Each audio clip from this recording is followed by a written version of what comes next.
Pinnacle का physics का question देखेंगे, जिसमें टोटल जो है 266 क्वेश्चन ही है, जिसमें हम कंप्लीट कर देंगे एक ही वीडियो में कंप्लीट कर देंगे। ठीक है, एक ही वीडियो में कंप्लीट कर देंगे। क्वेश्चन नंबर 1 की ओर बढ़ते हैं।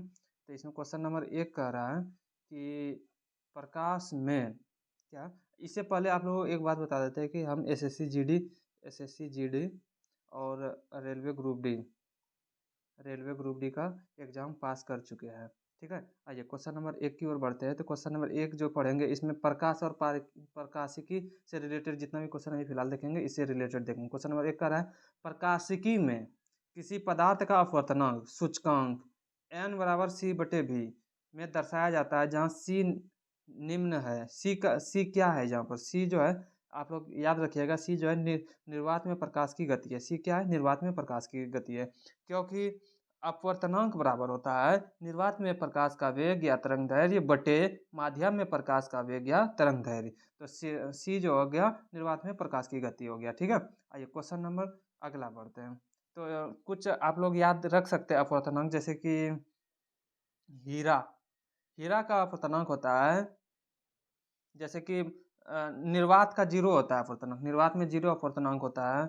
और भी जैसे कि और इम्पोर्टेंट हो जाता है हीरा का होता है 2.417 होता है। ठीक है, हीरा का याद रखना चाहिए, या इसको शॉर्टकट में 2.42 भी कह सकते हैं। आइए क्वेश्चन नंबर 2 की ओर बढ़ते हैं। क्वेश्चन नंबर 2 कह रहा है कि बाथरूम के शीशे और झील पर होने वाला परावर्तन और चश्मे पर पड़ने वाली चमक किस प्रकार के परावर्तन के कारण होती है। क्वेश्चन नंबर 2 का जो आंसर होगा ऑप्शन नंबर बी, परावर्तक परावर्तन। कौन सी, परावर्तक परावर्तन आंसर हो गया। अगला क्वेश्चन की ओर बढ़ते हैं, क्वेश्चन नंबर 3 की ओर बढ़ते हैं। क्वेश्चन नंबर 3 कह रहा है कि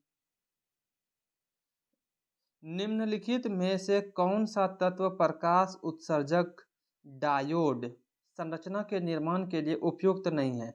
डायोड के निर्माण के लिए कौन उपयुक्त नहीं है, जो नहीं है ओकरे बताना है।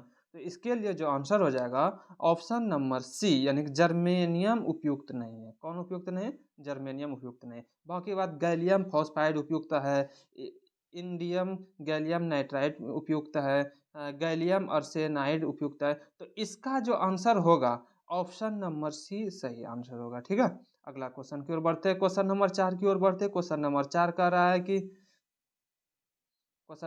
रहा है कि सोना और तांबा पीले प्रकाश को छोड़कर डैश और बैंगनी प्रकाश को अवशोषित करते हैं।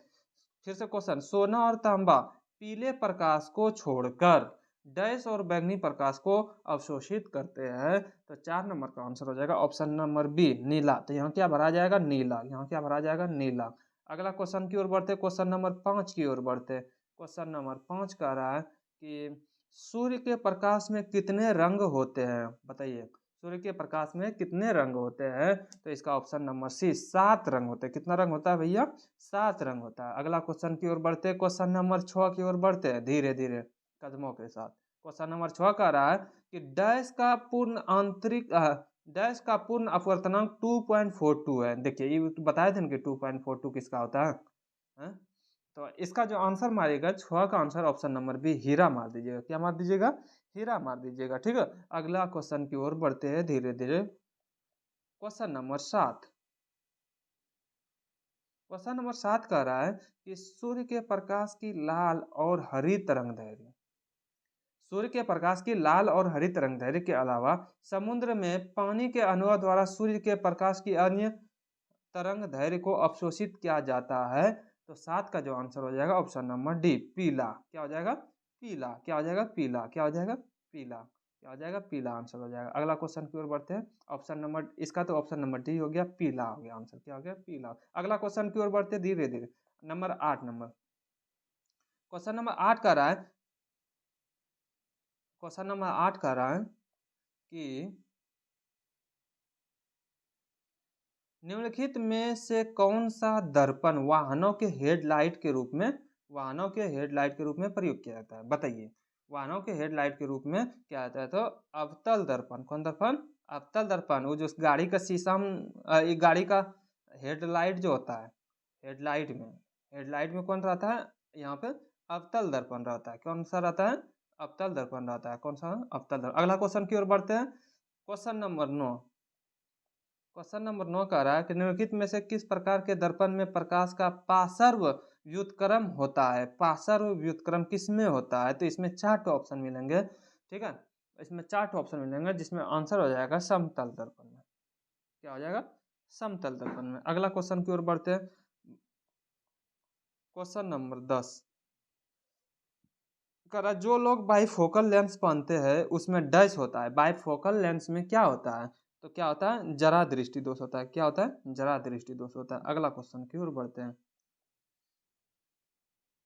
अगला क्वेश्चन की ओर बढ़ते हैं। किस घटना के कारण साफ आकाश का रंग नीला होता है। यानी कि किस घटना के कारण साफ आकाश का रंग नीला होता है, तो ऑप्शन नंबर सी, यानी कि प्रकाश का प्रकीर्णन। प्रकाश का आकाश का रंग नीला होता है, तो प्रकाश का प्रकीर्णन हो गया। अगला क्वेश्चन 12 नंबर की ओर बढ़ते हैं। क्वेश्चन नंबर 12 कह रहा है कि पर्दे पर बनने वाली प्रतिबिंब को, कौन सी, पर्दे पर बनने वाली प्रतिबिंब को डैश प्रतिबिंब कहते हैं, जबकि समतल दर्पण से बनने वाली प्रतिबिंब को डैश प्रतिबिंब कहते हैं। तो इसका जो आंसर हो जाएगा ऑप्शन नंबर ए, यानी कि पर्दे पर बनने वाले प्रतिबिंब को वास्तविक प्रतिबिंब कहते हैं, जबकि समतल दर्पण से बनने वाले प्रतिबिंब को आभासी प्रतिबिंब कहते हैं। ठीक है, अगला क्वेश्चन की ओर बढ़ते हैं। 12 का ए हो गया, 12 का ए हो गया। क्वेश्चन नंबर 13 की ओर बढ़ते हैं। क्वेश्चन नंबर 13 क्या पूछा है, एलईडी का पूर्ण रूप, एकदम याद कीजिएगा आप लोग। ठीक है, एलईडी का पूर्ण रूप क्या होगा, option number B, light emitting diode. Light emitting diode. अगला क्वेश्चन की ओर बढ़ते। Question number 14। क्वेश्चन नंबर 14 है कि मायोपिया को इस नाम से भी जाना जाता है। मायोपिया को कौन सा नाम से जाना जाता है, बताइए आप लोग। मायोपिया जो है, ऑप्शन नंबर ए 14 का ये निकट दृष्टि दोष के नाम से भी जाना जाता है मायोपिया को। चलिए अगला क्वेश्चन आ जाइए। 15 नंबर आ जाइए। 15 नंबर क्वेश्चन कह रहा है कि कौन सी घटना किसी माध्यम के अणुओं द्वारा कंपन ऊर्जा स्तरों के लिए उत्साहित होने पर प्रकाश के परिकीर्णन से संबंधित है। क्वेश्चन नंबर 15 का ऑप्शन नंबर सी, रमन प्रभाव। कौन प्रभाव, रमन प्रभाव। प्रकाश के परिकीर्णन से संबंधित वाला बात आ गया तो कौन मारिएगा, रमन प्रभाव मारिएगा। अगला क्वेश्चन, क्वेश्चन नंबर 16 की ओर बढ़ते हैं, एकदम आराम से। एक माध्यम से दूसरे माध्यम में जाने पर मूल पथ के प्रकाश के विचलन की घटना डैश कहलाती है। क्या कहलाती है, फिर से, एक माध्यम से दूसरे माध्यम में जाने पर मूल पथ से प्रकाश के विचलन की घटना को क्या कहेंगे भैया, तो 16 का जो आंसर हो जाएगा ऑप्शन नंबर डी, यानी कि अपवर्तन कहेंगे। क्या कहेंगे, अपवर्तन कहेंगे। क्या कहेंगे, अपवर्तन कहेंगे। क्वेश्चन नंबर 17 की ओर पढ़ते हैं और पढ़ते हैं क्या कह रहा है। उस घटना को क्या नाम है, प्रकाश के परिकीर्णन से, जिसमें किसी पर्वत के शीर्ष पर सूर्योदय और सूर्यास्त के दौरान एक हल्का लाल या नारंगी रंग होता है। क्या कहिएगा, इसका जो आंसर हो जाएगा, इसमें 4 ऑप्शन मिलेंगे आपको 17 नंबर क्वेश्चन में। तो ऑप्शन देखते हैं और आंसर देंगे इसका। इसमें 4 जो ऑप्शन है, तो इसका आंसर हो जाएगा ऑप्शन नंबर सी, एल पेंगलो। क्या कहेंगे, एल पेंगलो। क्या कहेंगे, सीजीएल का पूछा गया क्वेश्चन है। ठीक है, एल पेंगलो, एल पेंगलो कहेंगे। ठीक है, अगला क्वेश्चन की ओर बढ़ते हैं। क्वेश्चन नंबर 18 क्या है, सूर्य द्वारा उत्सर्जित प्रकाश का रंग क्या है, इसका ऑप्शन नंबर डी, सफेद। क्या है, सूर्य द्वारा उत्सर्जित प्रकाश का रंग क्या है, तो इसका ऑप्शन के अनुसार क्या हो जाएगा, सफेद हो जाएगा। अगला क्वेश्चन की ओर बढ़ते हैं। 19 नंबर क्या कह रहा है, दो दर्पणों द्वारा बनाई गई छवियों की कुल संख्या 120 डिग्री से एक दूसरे पर झुकी हुई है, डैश है। 120 डिग्री है ना भैया, देखिए इसको बनाने का रूल है। क्या है, इसको बनाने का रूल है, फार्मूला क्या होता है, जरा ध्यान से सुनिएगा आप लोग। ठीक है, तो होता है 360 डिग्री बटे थीटा, यही होता है फार्मूला, 360 डिग्री बटे थीटा। तो इसमें अगर आपको अगर सम संख्या आ गया, क्या आ गया, सम संख्या आ गया, इसको सॉल्व करने के बाद, तो उसमें एक घटा दीजिए। क्या कीजिए, एक घटा दीजिए, सम आ गया तो। ठीक है, तो आइए क्वेश्चन नंबर क्या था, 120 डिग्री है ना, तो 360 बटे 120, 12 24 बरतिया 36, 3 आ गया, तो 3 का ऑप्शन नंबर डी। तो ऑप्शन नंबर डी आंसर क्या हो गया इसका? 19 का डी हो गया। 19 का क्या हो गया?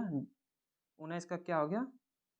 रुकिए 1 मिनट। 12 12 24 32 36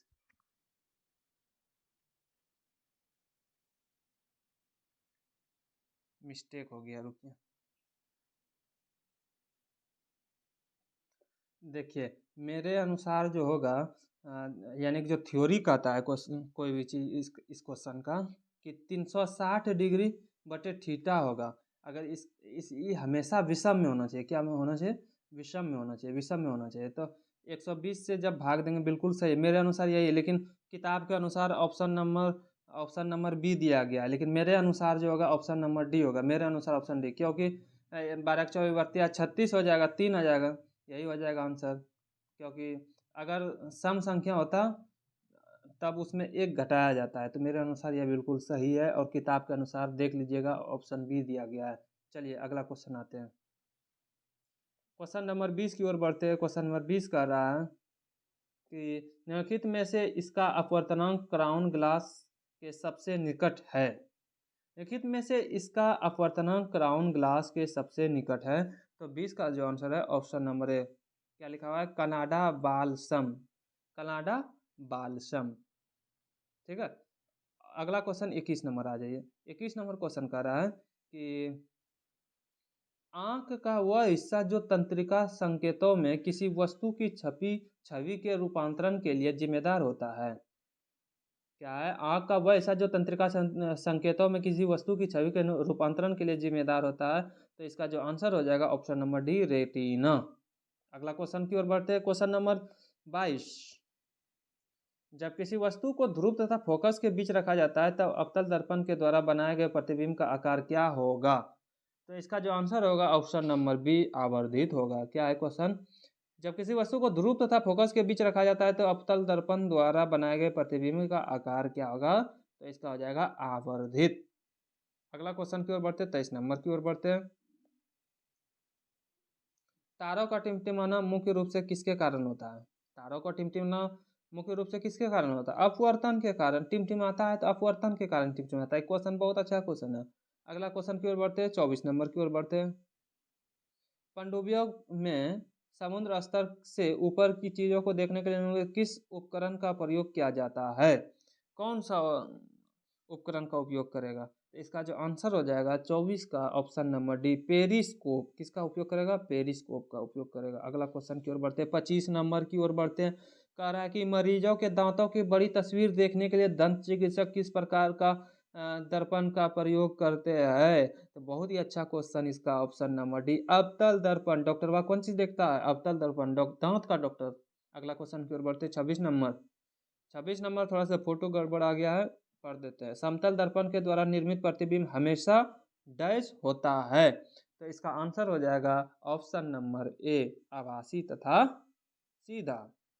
आभासी तथा सीधा, ऑप्शन के अनुसार 26 का ए। क्वेश्चन नंबर 27 की ओर बढ़ते हैं। क्वेश्चन नंबर 27 की ओर बढ़ते हैं। क्वेश्चन नंबर 27 कह रहा है कि आंख में प्रकाश किरणें बाहरी पारदर्शी संरचना के माध्यम से आंख के सामने स्थित डैश में प्रवेश करती है।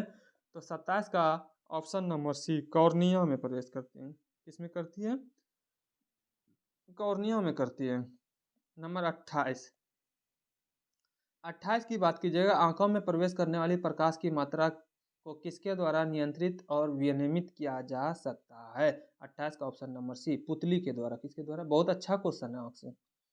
पुतली के द्वारा, ठीक है। अगला क्वेश्चन पे बढ़ते हैं। 29 नंबर आए थे। 29 नंबर क्वेश्चन कह रहा है कि प्रेस बायोपिया यानी जरा दृष्टि दोष को सही करने के लिए आमतौर पर इस्तेमाल किया जाने वाला लेंस प्रकार डैश है। तो 29 का जो आंसर होगा ऑप्शन नंबर ए, बाईफोकल लेंस। कौन सा lens? Bifocal lens, option number ए। अगला क्वेश्चन की ओर बढ़ते हैं। 30 नंबर। 30 नंबर की ओर बढ़ते हैं धीरे धीरे कदमों के साथ। एक मानक स्रोत के रूप में किसी अज्ञात स्रोत से निर्मित प्रकाश की तीव्रता को मापने के लिए किस उपकरण का उपयोग किया जाता है? तो इसका आंसर हो जाएगा ऑप्शन नंबर ए, फोटोमीटर। किससे? फोटोमीटर से। अगला क्वेश्चन 31 नंबर की ओर बढ़ते हैं।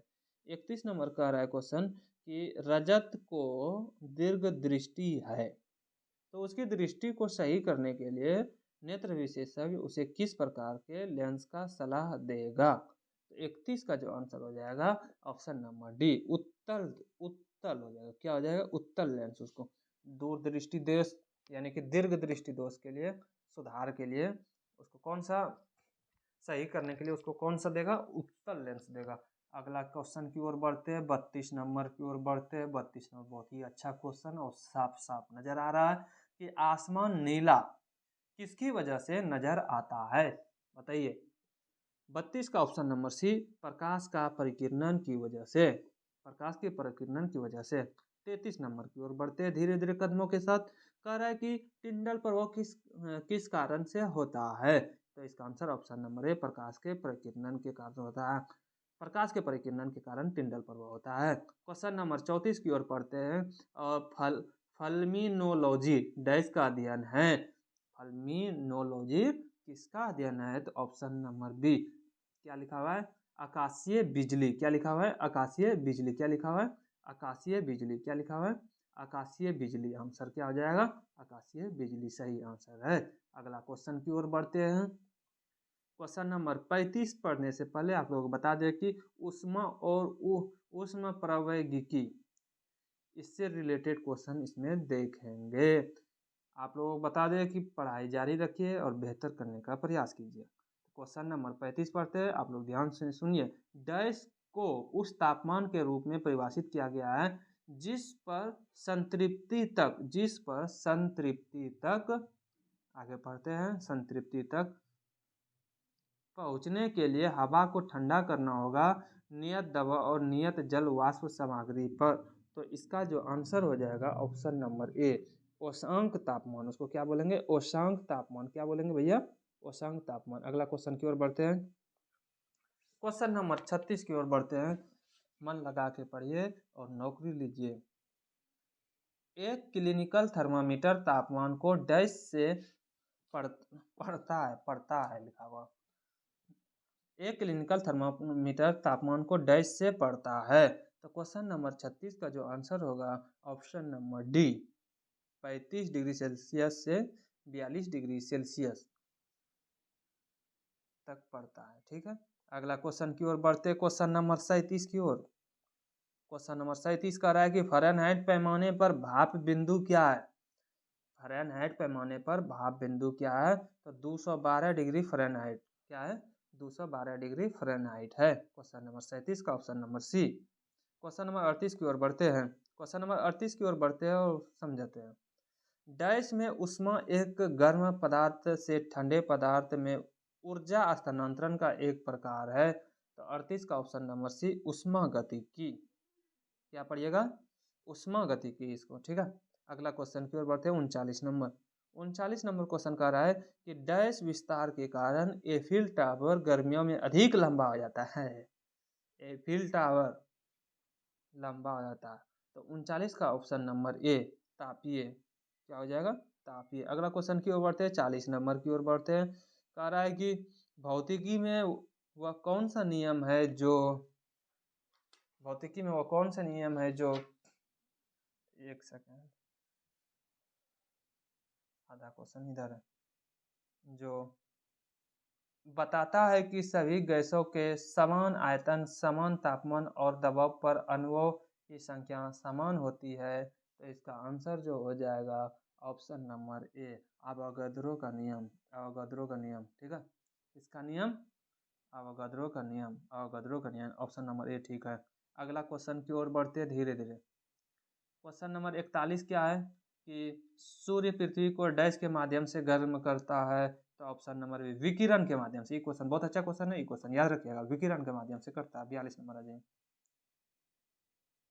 42 नंबर क्वेश्चन कह रहा है कि गैसीय अवस्था में मौजूद किसी पदार्थ के उसके तापमान या दाब में परिवर्तन के कारण तरल अवस्था में परिवर्तन की प्रक्रिया को डैश कहा जाता है। फिर से, गैसीय अवस्था में मौजूद किसी पदार्थ के उसके तापमान या दाब में परिवर्तन के कारण तरल अवस्था में परिवर्तन की प्रक्रिया को क्या कहा जाता है? तरल अवस्था में परिवर्तन। तो ऑप्शन नंबर सी, संघनन। क्या है? 42 का ऑप्शन नंबर सी है। अगला क्वेश्चन की ओर बढ़ते हैं।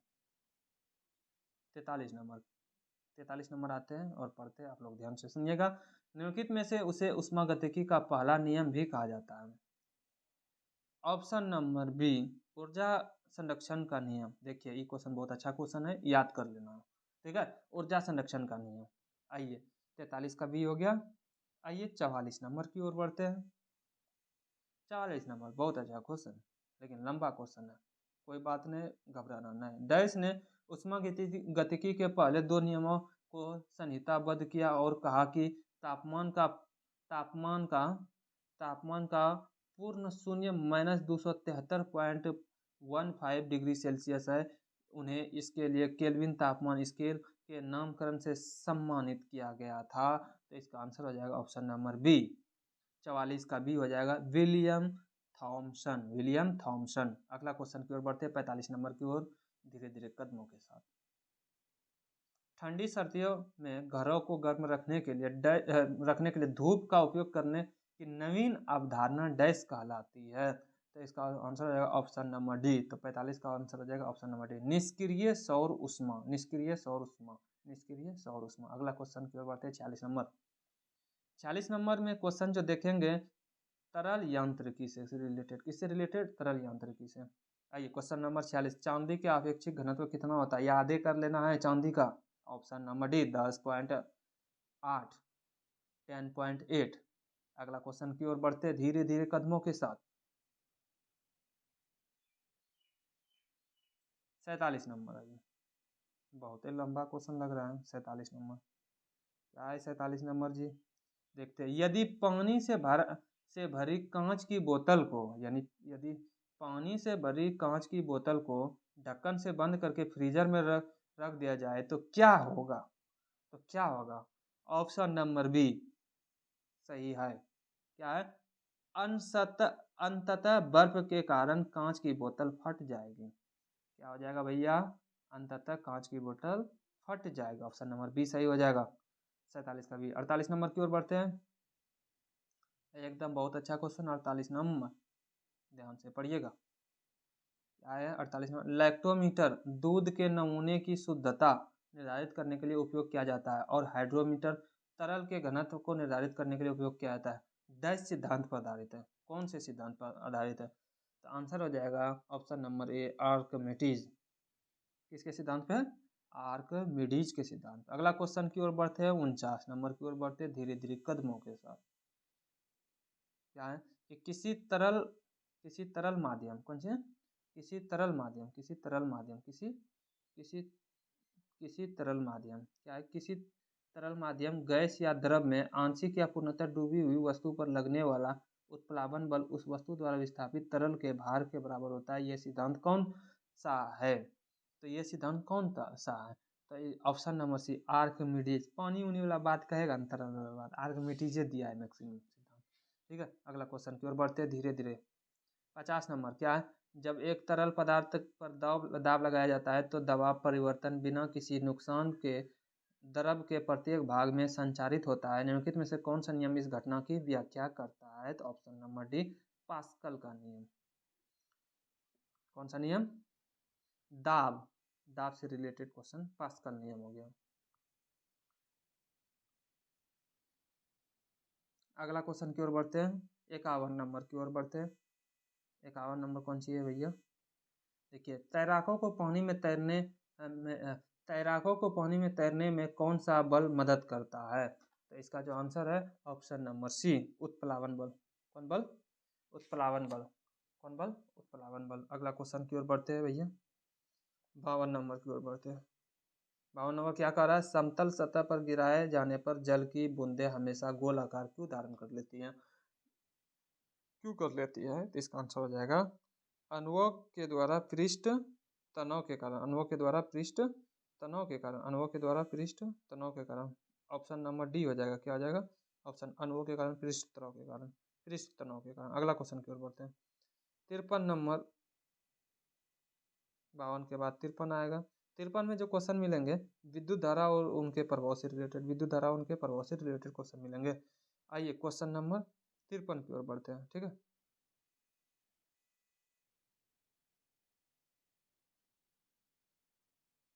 क्वेश्चन नंबर 53 की ओर बढ़ते हैं। कह रहा है कि एम्पियर के संबंध में सही की पहचान करें। कौन सही है वही तो बताना है। तो ऑप्शन नंबर सी लग रहा है सही है, यही तो सही है। क्या कह रहा है, एक कूलम्ब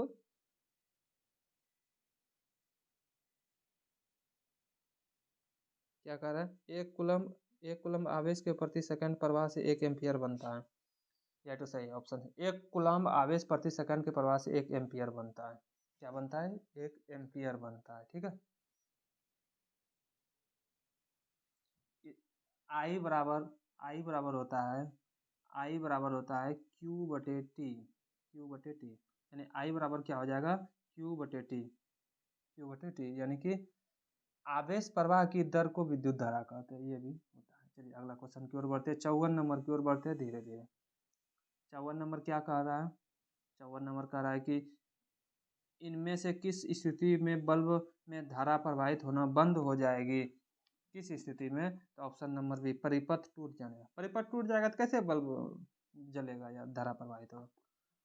अगला क्वेश्चन की ओर बढ़ते हैं, 54 के बाद 55 की ओर बढ़ते हैं। 55 नंबर क्वेश्चन कह रहा है कि किसी चालक धातु के तार में आवेशों के प्रवाह के लिए इलेक्ट्रॉन इलेक्ट्रॉन कब गति करते हैं, तो इसका आंसर हो जाएगा ऑप्शन नंबर सी, जब विद्युत दाब में अंतर होता है, 55 का सी हो गया। 56 नंबर की ओर बढ़ते हैं। 56 नंबर क्वेश्चन कह रहा है कि किसी चालक धातु के तार में आवेशों के प्रवाह के लिए इलेक्ट्रॉन कब गति करते हैं। तो 55 का आंसर जो होगा ऑप्शन नंबर सी हो जाएगा, जब विद्युत दाब। सेम क्वेश्चन हो गया। अगला क्वेश्चन की ओर बढ़ते हैं, 56 नंबर आ जाइए।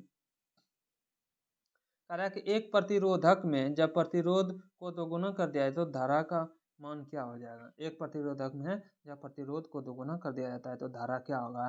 तो 56 का जो आंसर हो जाएगा ऑप्शन नंबर बी हो जाएगा, धारा क्या हो जाएगी, आधी हो जाएगी। इसके लिए एक फार्मूला होता है, V equal to I R formula होता है, या आई इक्वल टू वी बटे आर होता है। आई इक्वल टू वी बटे आर, जब प्रतिरोध दोनों गुना करेंगे मतलब ई ठो दुगुना कर देंगे, हाँ, तो धारा क्या हो जाएगा, आई क्या हो जाएगा, आधा हो जाएगा। ई दुगुना होता है तो ई आधा हो जाता है, ई क्या हो जाएगा, आधा हो जाएगा। क्या हो जाएगा, आधा हो जाएगा। अगले क्वेश्चन की ओर बढ़ते हैं, 57 नंबर की ओर बढ़ते हैं। क्या कह रहा है कि ओम के नियम यानी ओम्स लॉ का प्रतिनिधित्व करने वाले सूत्र की पहचान करें। कौन सा हो जाएगा ओम के नियम से रिलेटेड, देखते हैं। 57 नंबर, ऑप्शन नंबर डी, जैसे कि V equal to I R होता है, आई के लिए एम्पियर हो गया, हाँ, आर के लिए ओम हो गया, ठीक है। तो यही ऑप्शन नंबर डी हो गया। अगला क्वेश्चन की ओर बढ़ते हैं, 58 नंबर की ओर बढ़ते हैं। निम्नलिखित में से कौन सा नियम निर्वात या मुक्त स्थान में दो स्थिर बिंदु आवेशों के बीच बल के लिए व्यंजक को दर्शाता है। 58 का बी हो गया, कूलम्ब का नियम। फिर से पढ़ देते हैं आराम से। निम्नलिखित में कौन सा नियम निर्वात या मुक्त स्थान में दो स्थिर बिंदु आवेशों के बीच बल के लिए व्यंजक को दर्शाता है। तो 58 का ऑप्शन नंबर बी हो गया, कूलम्ब का नियम। अगला क्वेश्चन की ओर बढ़ते हैं, 59 नंबर की ओर बढ़ते हैं। 59 नंबर क्या कह रहा है, विद्युत सेल के प्रतीक में मोटी छोटी रेखा क्या दर्शाती है। विद्युत सेल के प्रतीक में मोटी छोटी रेखा क्या दर्शाती है। तो इसका आंसर हो जाएगा ऑप्शन नंबर सी, ऋणात्मक टर्मिनल। क्या दर्शाती है, ऋणात्मक टर्मिनल दर्शाती है। 60 नंबर की ओर बढ़ते धीरे धीरे। 60 नंबर क्या कह रहा है कि विद्युत सेल के प्रतीक में मोटी छोटी, ओहो ये तो सेम है। 60 नंबर की ओर बढ़ते हैं। 60 नंबर थोड़ा सा क्वेश्चन बड़ा है, पढ़ते हैं आराम से। लेकिन उसमें कौन सही है, जौन सा सही है ओकरे बताना, जौन सही होगा ओकरे बताना, ठीक है। तो 60 का जो आंसर हो जाएगा ऑप्शन नंबर सी, यही तो सही है। क्या है, किसी भी बंद सतह के माध्यम से शुद्ध चुंबकीय प्रभाव शून्य होता है। किसी भी बंद सतह के माध्यम से शुद्ध चुंबकीय प्रभाव शून्य होता है। अगला क्वेश्चन की ओर बढ़ते हैं, क्वेश्चन नंबर 61 की ओर बढ़ते हैं। 61 नंबर क्या है भैया, कह रहा है कि फ्यूज विद्युत परिपथ की डैश से सुरक्षा करता है। तो ऑप्शन नंबर सी, ओवरलोडिंग से सुरक्षा करता है, ठीक है। ओवरलोडिंग से ऑप्शन नंबर सी हो जाएगा, ऑप्शन नंबर सी। अगला क्वेश्चन की ओर बढ़ते हैं, 62 नंबर की ओर बढ़ते हैं। 62 नंबर क्या है क्वेश्चन, 62 नंबर का निम्नलिखित में से कौन विद्युत का सुचालक नहीं है। जो तो विद्युत का सुचालक नहीं है ओकरे बताना है। तो 62 का ऑप्शन नंबर सी, 62 का जो आंसर हो जाएगा ऑप्शन नंबर सी। हीरा जो है विद्युत का सुचालक नहीं है। हीरा क्या है? विद्युत का सुचालक नहीं है। देखिए आप लोग मट्टी को मार दीजिएगा, नहीं नहीं नहीं नहीं, आप लोगों को हीरा को मारना है। किसको मारना है? हीरा को मारना है। 62 का ऑप्शन नंबर सी हो जाएगा। 62 का ऑप्शन नंबर सी, क्योंकि हीरा जो है विद्युत का सुचालक नहीं होता है।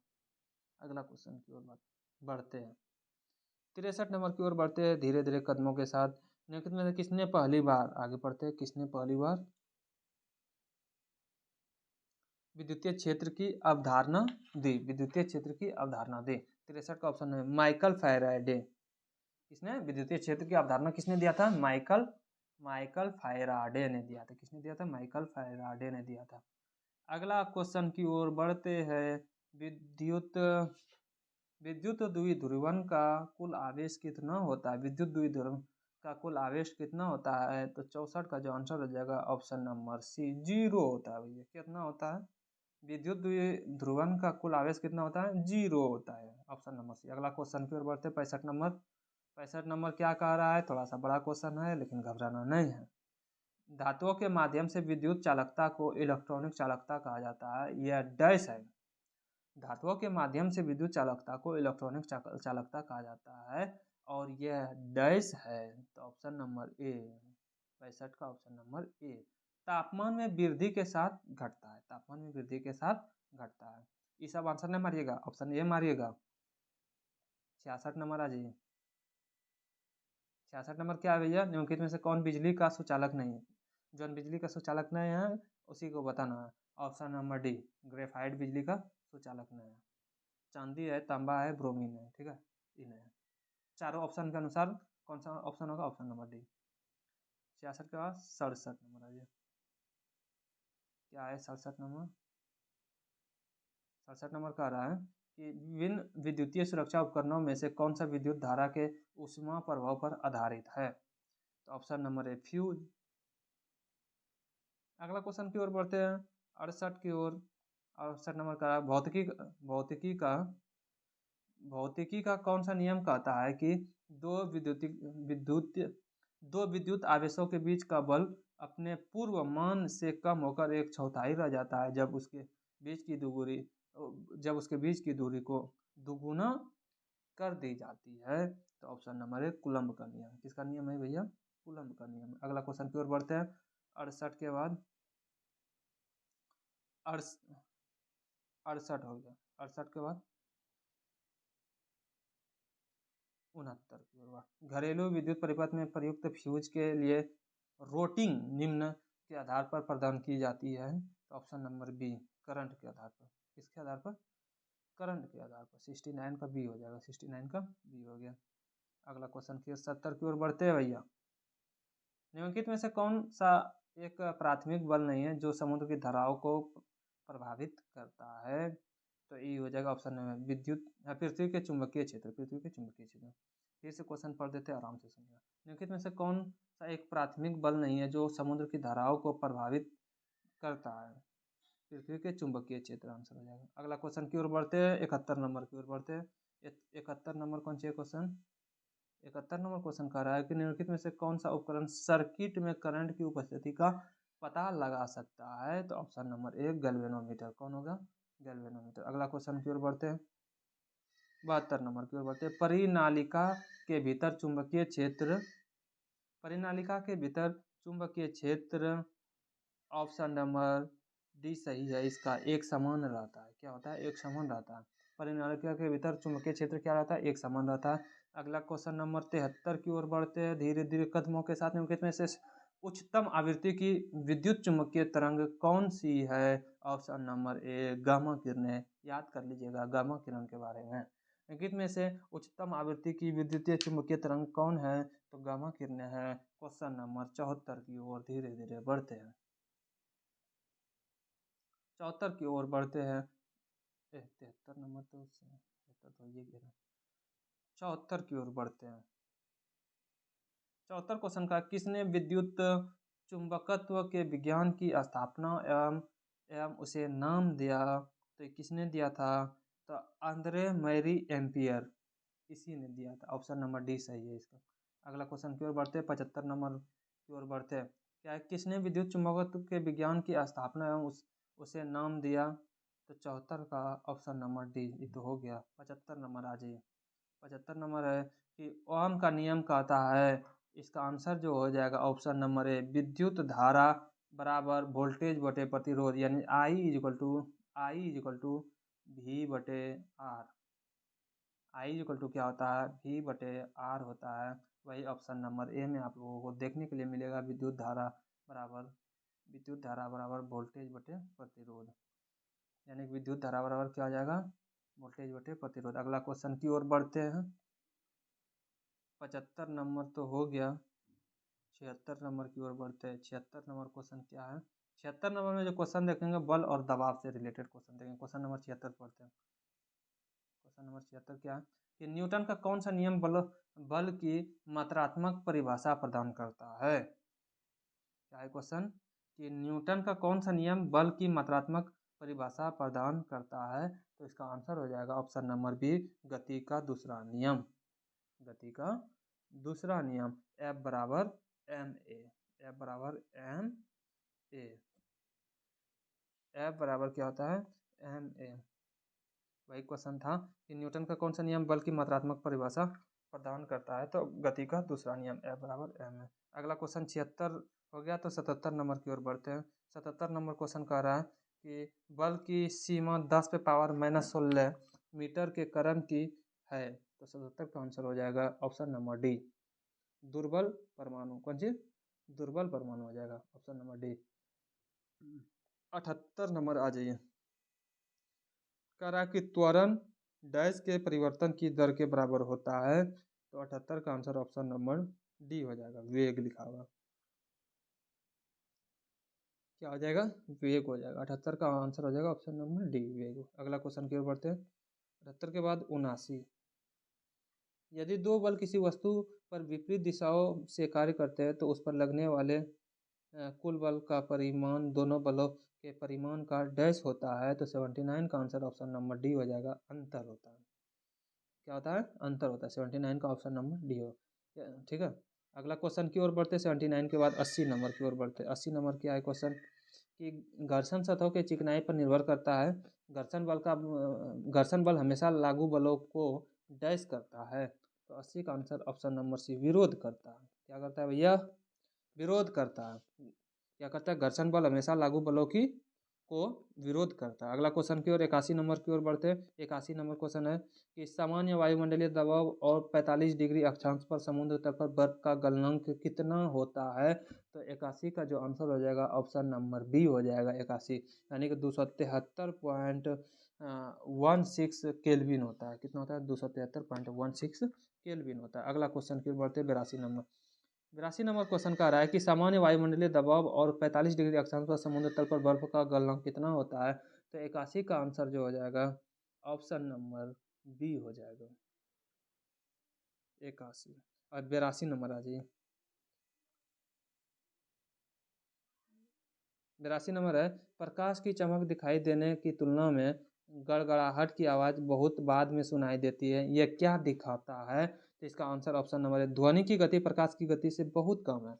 ध्वनि की गति प्रकाश की गति से बहुत कम है, यानी ध्वनि दाह में पहुंच जाता है, मतलब जल्दी पहुंच जाता है, और प्रकाश जो है थोड़ा कम लेट से पहुंचता है। यही है इसका आंसर।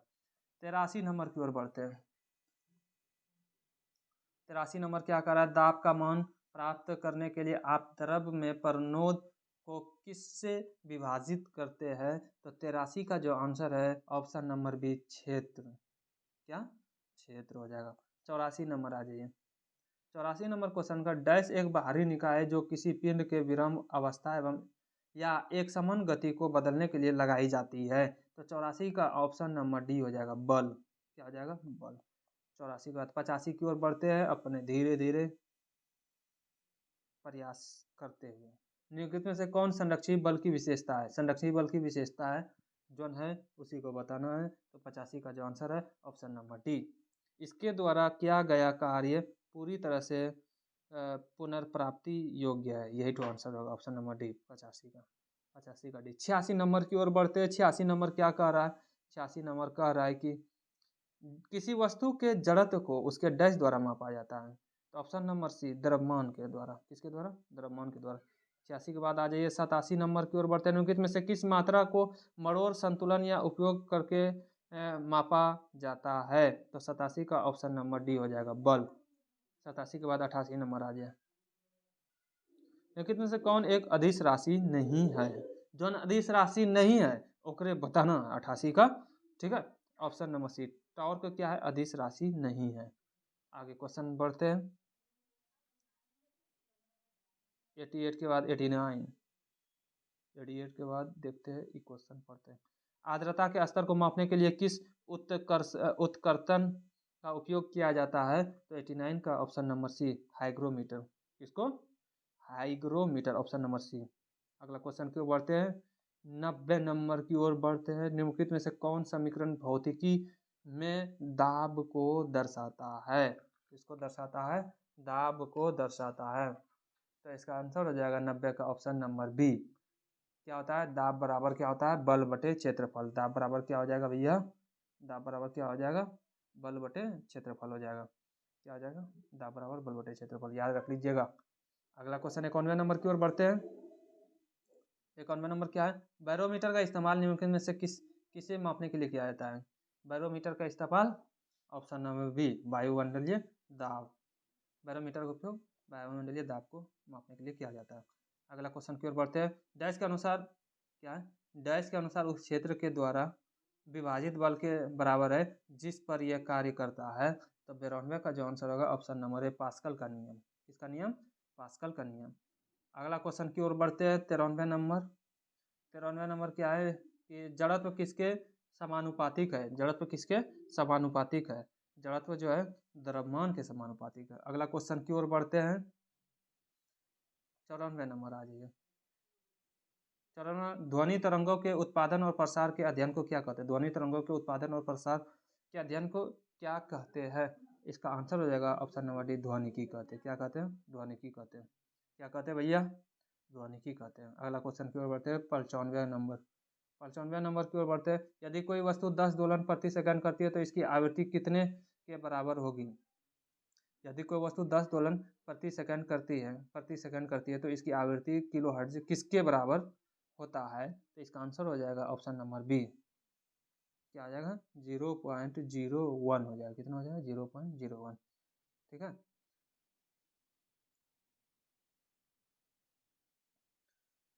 एक किलो हर्ट्ज, एक किलो हर्ट्ज जो होता है, एक किलो हर्ट्ज, एक किलो हर्ट्ज जो होता है,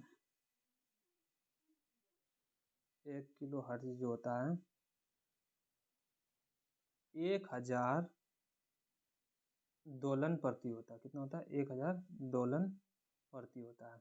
इसीलिए 10 दोलन बराबर हो जाएगा 10 बटे 1000। 10 कट जाएगा, यानी 1 बटे 100 को आप लोग लिख सकते हैं 0.01। चलिए अगले क्वेश्चन आ जाइए। 96 नंबर आ जाइए। 96 नंबर के वर्तन निम्नलिखित में से किसका कंपन केवल विषम स्वर उत्पन्न करता है? किसका कंपन केवल विषम स्वर उत्पन्न करता है? तो 96 का जो आंसर हो जाएगा ऑप्शन नंबर ए, बंद ऑर्गन पाइप में एक वायु स्तंभ। क्या है? बंद ऑर्गन पाइप में एक वायु स्तंभ। आगे क्वेश्चन बढ़ते हैं। 97 की ओर बढ़ते हैं।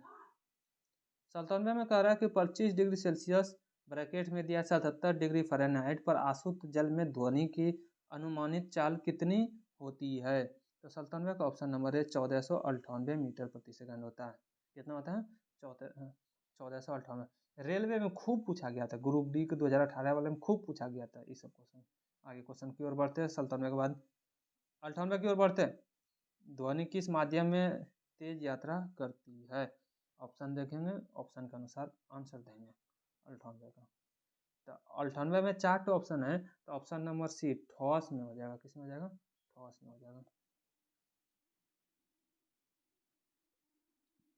चमगादड़ अंधेरी रात में उड़ते हैं तथा शिकार ढूंढते हैं। यह किस प्रकार की ध्वनि तरंगों को उत्पन्न करके तथा उसके परावर्तन का पता लगाकर ऐसा कर पाते हैं?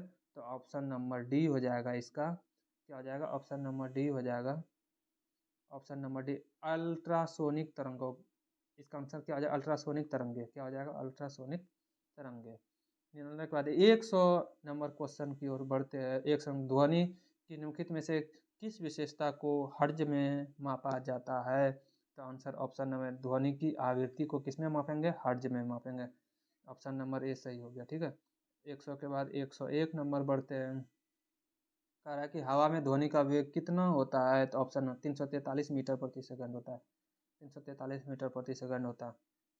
102 की ओर बढ़ते हैं। 102 नंबर क्वेश्चन कर रहा है, जब किसी वस्तु की चाल ध्वनि की चाल से अधिक हो जाती है, ध्वनि की चाल से अधिक हो जाती है, तब कहा जाता है कि यह डैश की चाल से चल रही है, तो ऑप्शन नंबर बी सुपरसोनिक चाल, क्या हो जाएगा, सुपरसोनिक चाल हो जाएगा। अगला क्वेश्चन 103 नंबर आ जाइए भैया। 103 नंबर की ओर बढ़ते हैं। एक औसत वयस्क मानव के लिए ध्वनि की श्रव्य सीमा डैश है, तो 103 नंबर आंसर हो जाएगा ऑप्शन नंबर डी 20 हर्ज से लेके 20,000 हर्ज होता है आंसर, इसको याद कर लेना है, ठीक है। अगला क्वेश्चन की ओर बढ़ते हैं। 104 नंबर की ओर बढ़ते हैं। क्या है, मनुष्यों के लिए ध्वनि की श्रव्य सीमा क्या है, तो इसका आंसर हो जाएगा ऑप्शन नंबर सी 20 हर्ज से 20 किलो हर्ज। फंसा दिया है, गड़बड़ाना नहीं है, 20 के लिख दिया है यहाँ पे, ठीक है। यहाँ पे आगे आ जाइए। 104 के बाद 105 नंबर आ जाइए। क्या अगर निम्नलिखित में से कौन जीव अपने शिकारों को पकड़ने के लिए अल्ट्रासोनिक तरंगों का प्रयोग करता है, बताइए। ऑप्शन नंबर ए चमगादड़, ऑप्शन नंबर ए चमगादड़ आंसर हो गया, ठीक है। 106 नंबर की ओर बढ़ते हैं। 106 नंबर कह रहा है कि ध्वनि डैश के माध्यम से यात्रा नहीं कर सकती है, तो 106 का आंसर ऑप्शन नंबर ए निर्वात। अगला क्वेश्चन 107 नंबर आ जाते हैं। 107 नंबर में गुरुत्वाकर्षण से रिलेटेड क्वेश्चन देखेंगे। 107 नंबर पढ़ते हैं। 107 नंबर क्वेश्चन कह रहा है कि 1797 से लेकर 1798 में किए गए हेनरी कैवेंडिश का प्रयोग के अनुसार गुरुत्वाकर्षण के सार्वत्रिक नियतांक का मान क्या था, तो ऑप्शन नंबर सी पढ़ लीजिए, यही हो जाएगा 6.75 गुना 10 पे पावर -11 न्यूटन मीटर स्क्वायर बटे के जी स्क्वायर। 108 नंबर की ओर बढ़ते हैं। 108 नंबर क्वेश्चन कह रहा है कि चंद्रमा और सूर्य के कारण ज्वार भाटा के बारे में कौन सा नियम स्पष्ट करता है, ऑप्शन नंबर ए गुरुत्वाकर्षण का नियम, याद कर लीजिएगा, ठीक है। चंद्रमा और सूर्य के कारण ज्वार भाटा के बारे में कौन सा नियम स्पष्ट करता है, तो गुरुत्वाकर्षण का नियम। आगे क्वेश्चन की ओर बढ़ते हैं। 108 के बाद 109 नंबर आते हैं। 109 नंबर क्वेश्चन है कि प्रत्येक किलोग्राम पर पृथ्वी का गुरुत्वाकर्षण बल है, 109 का आंसर हो जाएगा ऑप्शन नंबर बी 10 न्यूटन। 109 के बाद 110 नंबर आ जाए। निम्नलिखित में से किसे ग्रह गति के 3 नियमों का प्रतिपादन करने का श्रेय दिया जाता है, तो option number C Johannes Kepler, क्या हो जाएगा, जोहान्स केपलर। ग्रह के गति के 3 नियमों का प्रतिपादन करने का श्रेय जोहान्स केपलर को जाता है। जोहान्स केपलर ने ग्रहों की गति के 3 नियम प्रस्तावित किए। 3 कानून के अनुसार किसी ग्रह की कक्षा एक दीर्घवृत्त है जिसमें सूर्य 2 केंद्रों में से एक पर होता है। दूसरा था एक ग्रह और सूर्य को मिलाने वाला एक रेखा खंड समान समय अंतराल में समान क्षेत्रफलों को पार करता है। तीसरा था किसी ग्रह की कक्षीय अवधि का वर्ग उसकी कक्षा के अर्ध प्रमुख अक्ष की लंबाई के घन के समानुपाती होता है। अगला क्वेश्चन की ओर बढ़ते हैं। 111 नंबर 111 नंबर कह रहा है कि निम्नलिखित में से किसने सबसे पहले यह निष्कर्ष निकाला कि निर्वात में सभी वस्तुएं समान त्वरण g से गिरती है और समान समय पर भूमि पर पहुंचती है, तो इसका answer option number B Galileo Galilei, क्या हो जाएगा, गैलीलियो गैलीली हो जाएगा। 112 की ओर बढ़ते 112 नंबर कह रहा है कि निम्नलिखित में से कौन सा दूरी पर कार्रवाई करने वाला बल है, निम्नलिखित में कौन सा दूरी पर कार्रवाई करने वाला बल है, तो 112 का ऑप्शन नंबर सी हो जाएगा, गुरुत्वाकर्षण हो जाएगा, क्या हो जाएगा भैया, गुरुत्वाकर्षण हो जाएगा, ठीक है।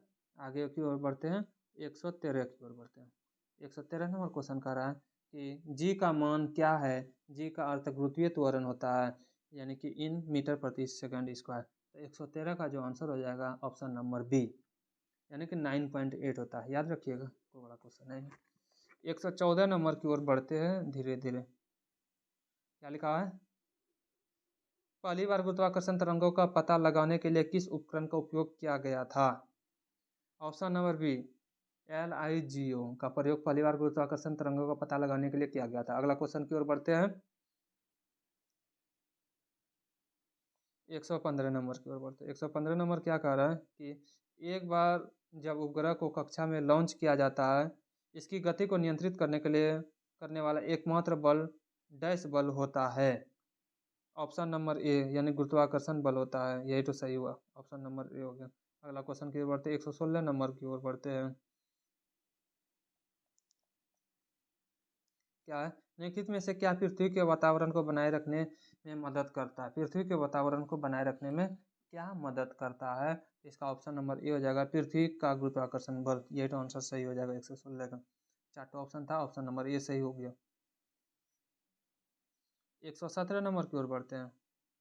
117 नंबर कह रहा है कि केपलर का पहला नियम डैश के नियम के रूप में जाना जाता है। ऑप्शन नंबर ए, दीर्घवृत्त। क्या आ जाएगा? दीर्घवृत्त।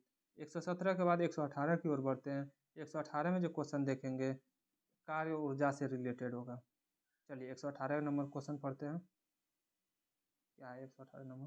कह रहा है कि विभिन्न गतियों और उनके उदाहरणों के संबंध में गलत जोड़े की पहचान कीजिए। गलत जोड़ा जो होगा ओकरे बताना है। तो ऑप्शन नंबर बी गलत जोड़ा है, यही तो आंसर सही हो जाएगा। ठीक है, तो क्या है? कह रहा है कि रिजु रेखीय गति, एक कोण पर हवा में फेंका गया पत्थर, यही तो गलत है। जो गलत था उसी को बताना, बाकी बात जितना है सब सही है। ठीक है, ये सब जो है ना बिल्कुल सही क्वेश्चन, ये सब बिल्कुल सही है। आवर्त गति जो है पृथ्वी अपनी धुरी पर घूमती है। घूर्णी गति पवन चक्की ब्लेड। दोलन गति नदी के ऊपर और नीचे उछलने की नौ। इसमें जो गलत जोड़ी था उसी को बताना था। चलिए अगला क्वेश्चन आ जाते हैं। 119 नंबर आ जाए। कह रहा किसी वस्तु का ऊपर और नीचे उठना, सेना की परेड और किसी भारी वस्तु का स्वतंत्र रूप से गिरना सही किस गति के उदाहरण है? तो 119 का जो आंसर हो जाएगा ऑप्शन नंबर ए, रिजु रेखीय गति। कौन गति? रिजु रेखीय गति। अगला क्वेश्चन 120 नंबर की ओर बढ़ते हैं। क्या है? दिया गया समीकरण डैश संबंध का वर्णन कराता है। S is equal to U T plus half A T square. 120 का जो आंसर होगा ऑप्शन नंबर ए, स्थिति और समय। स्थिति और समय। एक्चुअली इसका रूल होता क्या है जानते हैं? इसमें u और a को दोनों को अगर जीरो कर दीजिएगा तो बचेगा क्या? s बचेगा और t बचेगा। s मतलब स्थिति हो गया, t मतलब समय हो गया। यह बहुत ही अच्छा कॉन्सेप्ट है।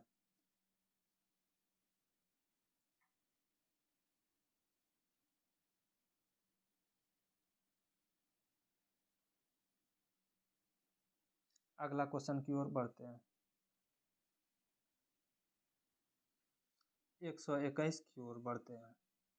121 कह रहा है कि दो बिंदुओं के बीच विभवांतर ज्ञात करने के लिए सही सूत्र की पहचान करें। क्या निकालना है? विभवांतर निकालना है। तो 21 का option number D, v equal to W बटे क्यू होता है। क्या होता है? v इक्वल टू डब्ल्यू बटे क्यू होता है।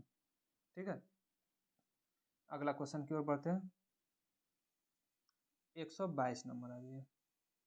बहुत बड़ा क्वेश्चन है 122 नंबर। क्या है? कह रहा है कि जल वैद्युत शक्ति केंद्र हाइड्रो इलेक्ट्रिक पावर स्टेशन टरबाइनों पर पड़ने वाली और शाफ्ट को घुमाने वाली जल की शक्ति का इस्तेमाल करके विद्युत उत्पन्न करता है। टरबाइन के शाफ्ट को घुमाने से पानी की स्थितिज ऊर्जा डैश ऊर्जा में बदल जाती है। तो ऑप्शन नंबर डी, 122 का ऑप्शन नंबर डी, यानी गतिज ऊर्जा में बदल जाती है। 123 नंबर आ जाइए। कार्य करने की दर कहलाती है। 123 का ऑप्शन नंबर सी, शक्ति कहलाती है। कार्य करने की दर क्या कहलाती है? शक्ति कहलाती है। अगला क्वेश्चन आ जाइए 124 नंबर आ जाइए। 124 नंबर क्या कह रहा है? 124 नंबर कह रहा है कि यांत्रिक ऊर्जा स्थितिज ऊर्जा और डैश ऊर्जा का योग है। तो इसका आंसर हो जाएगा ऑप्शन नंबर ए, गतिज ऊर्जा का योग है। 125 नंबर आ जाइए। 125 नंबर कह रहा है कि अंग्रेजी भौतिक शास्त्री अंग्रेजी भौतिक विज्ञानी जेम्स प्रेस्कॉट जूल ने डैश आधार को रेखांकित किया है। तो 125 का ऑप्शन नंबर ए हो जाएगा, संरक्षण का सिद्धांत। क्या हो जाएगा? संरक्षण का सिद्धांत। अगला क्वेश्चन की ओर बढ़ते 126 नंबर की ओर बढ़ते इसकी ओर बढ़ते किसी पिंड की गतिज और स्थितिज ऊर्जा उसकी डैश ऊर्जा के घटक है। तो 126 का आंसर हो जाएगा ऑप्शन नंबर सी, यांत्रिक। अगला क्वेश्चन की ओर बढ़ते 127 नंबर। 127 नंबर क्वेश्चन है कि बल की दिशा में विस्थापन के साथ बल के गुणनफल द्वारा क्या दर्शाया जाता है। तो 127 का ऑप्शन नंबर डी, कार्य। अगला क्वेश्चन की ओर बढ़ते 128 नंबर। 128 नंबर क्वेश्चन है कि निम्नलिखित में से कौन गुरुत्वीय स्थितिज ऊर्जा का उदाहरण है। तो 128 का ऑप्शन नंबर सी, पानी जो बांध के पीछे है, यही हो जाएगा आंसर। अगला क्वेश्चन 129 नंबर की ओर बढ़ते हैं। 129 नंबर क्वेश्चन कह रहा है कि एक सीधी रेखा में गति कर रही वस्तु के द्वारा लगाया जाने वाला बल डैश गुना बल के बराबर होता है। तो 129 का जो आंसर हो जाएगा ऑप्शन नंबर ए, सॉरी, एक सीधी रेखा में गति बल कर रही वस्तु लगाने बल डैश गुना बल के बराबर होता है। तो ऑप्शन नंबर ए हो जाएगा इसका, वेग लिखा हुआ है। ठीक है, क्या लिखे? वेग गुना बल के बराबर होता है। ठीक है, तो 129 का जो आंसर हो जाएगा ऑप्शन नंबर ए हो जाएगा। अगला क्वेश्चन आ जाइए 130 नंबर आ जाइए। कह रहा है कि कौन सदिश राशि नहीं है, जौन सदिश राशि नहीं है ओकरे बताना है। तो 130 का जो आंसर हो जाएगा ऑप्शन नंबर ए, कार्य हो जाएगा। एक मिनट,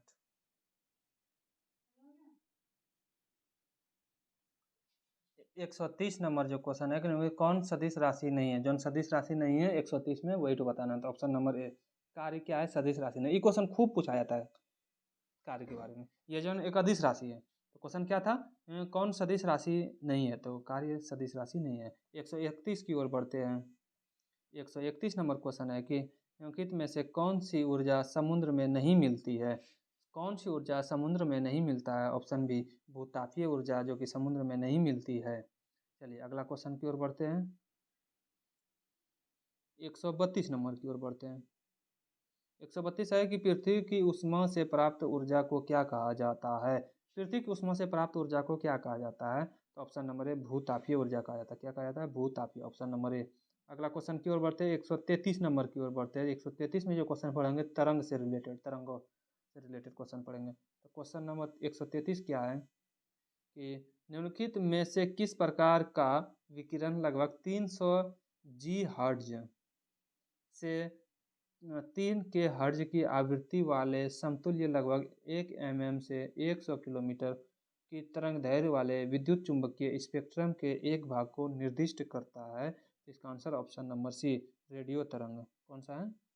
रेडियो तरंग। क्वेश्चन पूछा गया है SSC CHSL में 2022 को, 30/5/2022 को। अगला क्वेश्चन की ओर बढ़ते हैं। 134 नंबर पढ़ते हैं। कह रहा है कि विद्युत चुंबकीय स्पेक्ट्रम प्रकाश की पूरी श्रृंखला का वर्णन करता है, जिसे आमतौर पर तरंग दैर्घ्य के डैश क्षेत्र के ऊर्जा और आवृत्ति में वृद्धि के क्रम में विभाजित किया जाता है। तो 134 का जो आंसर हो जाएगा ऑप्शन नंबर सी हो जाएगा, यानी कि 7 हो जाएगा।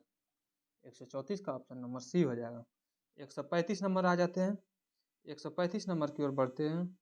135 नंबर क्वेश्चन है कि निम्नलिखित में से कौन सी तकनीक हमारे शरीर के अंदर के अंगों और संरचनाओं को देखने के लिए एक बड़े चुंबक और रेडियो तरंगों के संयोजन का उपयोग करती है। तो इसका आंसर हो जाएगा option number D, magnetic resonance imaging. Option number D क्या है? Magnetic resonance imaging. अगला क्वेश्चन 136 नंबर आ जाइए। 136 नंबर क्वेश्चन है कि निम्नलिखित में से कौन सी दो क्रमागत शिखाओं के बीच की क्षैतिज दूरी है। 136 136 का जो आंसर हो जाएगा ऑप्शन नंबर डी, तरंग दैर्घ्य। निम्नलिखित में से कौन सी दो क्रमागत शिखाओं के बीच की क्षैतिज दूरी है, तो तरंग दैर्घ्य हो जाएगा। अगला क्वेश्चन की ओर बढ़ते हैं। 137 नंबर की ओर बढ़ते हैं। 137 नंबर क्वेश्चन कह रहा है कि एक साधारण लोलक में धातु की एक छोटी गेंद या पत्थर का एक टुकड़ा होता है जिसे एक कठोर स्टड से एक धागे से लटकाया जाता है। धातु की गेंद को लोलक का डैश कहा जाता है। तो 137 का आंसर हो जाएगा ऑप्शन नंबर ए, बॉब कहा जाता है। क्या कहा जाता है? बॉब का। 137 का ए हो जाएगा। 138 की ओर बढ़ते हैं। 138 नंबर क्वेश्चन कर रहा है किसी वस्तु की आगे और पीछे या आगे पीछे की गति को कहा जाता है। तो ऑप्शन नंबर डी, कंपन कहा जाता है। अगला क्वेश्चन आया है 139 नंबर की ओर बढ़ते हैं। 139 नंबर की ओर बढ़ते हैं। 139 का क्वेश्चन नहीं है, सिर्फ इसका सॉल्यूशन फोटो खींच लिया गया है। तो 139 पढ़ देते हैं। क्वेश्चन कह रहा है कि आवृत्ति के लिए एस आई इकाई है। आवृत्ति का क्या होता है एसआई इकाई? तो आवृत्ति का एसआई मतलब क्या होता है? हर्ट्ज होता है। तो इसका क्या हो जाएगा? हर्ट्ज हो जाएगा। क्वेश्चन क्या था? आवृत्ति के लिए एसआई इकाई डैश है, तो क्या हो जाएगा? हर्ट्ज हो जाएगा। क्या हो जाएगा? हर्ट्ज हो जाएगा। अगला क्वेश्चन आ जाइए 140 नंबर आ जाइए। एक तरंग के लिए तरंग दैर्ध्य का आवर्तकाल से विभाजन डैश के तुल्य है। तो ऑप्शन नंबर डी, तरंग वेग के तुल्य है। अगला क्वेश्चन आ जाइए 141 नंबर आ जाइए। 141 नंबर आ जाइए। बहुत ही बड़ा क्वेश्चन है। कह रहा है कि इनमें निम्नलिखित कथनों में से कौन सही है? जो सही है वही तो बताना है। ठीक है। 141 में क्या कर रहा है? जो तो सही है वही तो बताना है। बाकी बात 3 तो ऑप्शन गलत होगा, एक ही तो सही होगा। तो ऑप्शन नंबर बी सही है, बाकी बात सब गलत है। क्या लिखा हुआ ऑप्शन नंबर बी में? कह रहा है कि किसी विशेष क्षण में एक ही चरण वाली तरंग में दो बिंदुओं के बीच की न्यूनतम दूरी को तरंग दैर्ध्य कहा जाता है। ये तो सही है, बाकी बात सब गलत है। 142 नंबर आ जाइए। कह रहा है कि वह दर क्या है जिस पर एक लहर पानी के माध्यम से चलती है और इसे समुद्री मील में मापा जाता है। तो इसका आंसर हो जाएगा ऑप्शन नंबर डी, तरंग गति। 142 का डी हो गया। अगला क्वेश्चन की ओर बढ़ते हैं। 143 नंबर की ओर बढ़ते हैं। 143 नंबर क्या है? प्रबलता की इकाई क्या है? प्रबलता की इकाई क्या है? 143 का जो आंसर होगा ऑप्शन नंबर डी, यानी उपरोक्त सही। प्रबलता की इकाई क्या होता है? वेलुफोन डेसिबल। ये सब सही है।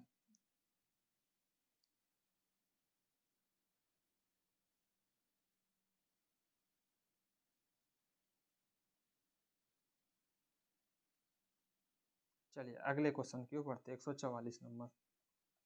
144 नंबर क्वेश्चन कह रहा है कि डैश तरंगों में दृश्य प्रकाश तरंगे, एक्स किरणें, गामा किरणें, रेडियो तरंगे, सूक्ष्म तरंगे, पराबैंगनी तथा अवरक्त तरंगे शामिल है। तो 144 का ऑप्शन नंबर सी, विद्युत चुंबकीय तरंग। क्या हो जाएगा? विद्युत चुंबकीय तरंग। 145 की ओर बढ़ते हैं। 145 नंबर क्वेश्चन कह रहा है कि डैश को उष्मा तरंगों के रूप में भी जाना जाता है। तो उष्मा तरंगों के रूप में भी जाना जाता है ऑप्शन नंबर सी, अवरक्त तरंगों को उष्मा तरंग, डैश को उष्मा तरंगों के रूप में भी जाना जाता है। तो अवरक्त तरंग हो गया। अगला क्वेश्चन की ओर बढ़ते हैं। 145 क्वेश्चन क्या था? डैश को उष्मा तरंगों के रूप में भी, डैश को उष्मा तरंगों के रूप में भी जाना जाता है। तो 145 का जो आंसर हो गया था ऑप्शन नंबर सी, अवरक्त तरंगे। 145 क्या हो गया? डैश को उष्मा तरंगों के रूप में भी जाना जाता है, अवरक्त तरंगे। अगला क्वेश्चन की ओर बढ़ते हैं। 146 नंबर की ओर बढ़ते हैं। 146 नंबर क्वेश्चन कह रहा है कि निम्न में से कौन ध्वनि तरंगों की एक विशेषता नहीं है? तो 146 का ऑप्शन नंबर बी, प्रकृति, जो कि ध्वनि तरंगों की एक विशेषता नहीं है। अगला क्वेश्चन 147 की ओर बढ़ते हैं।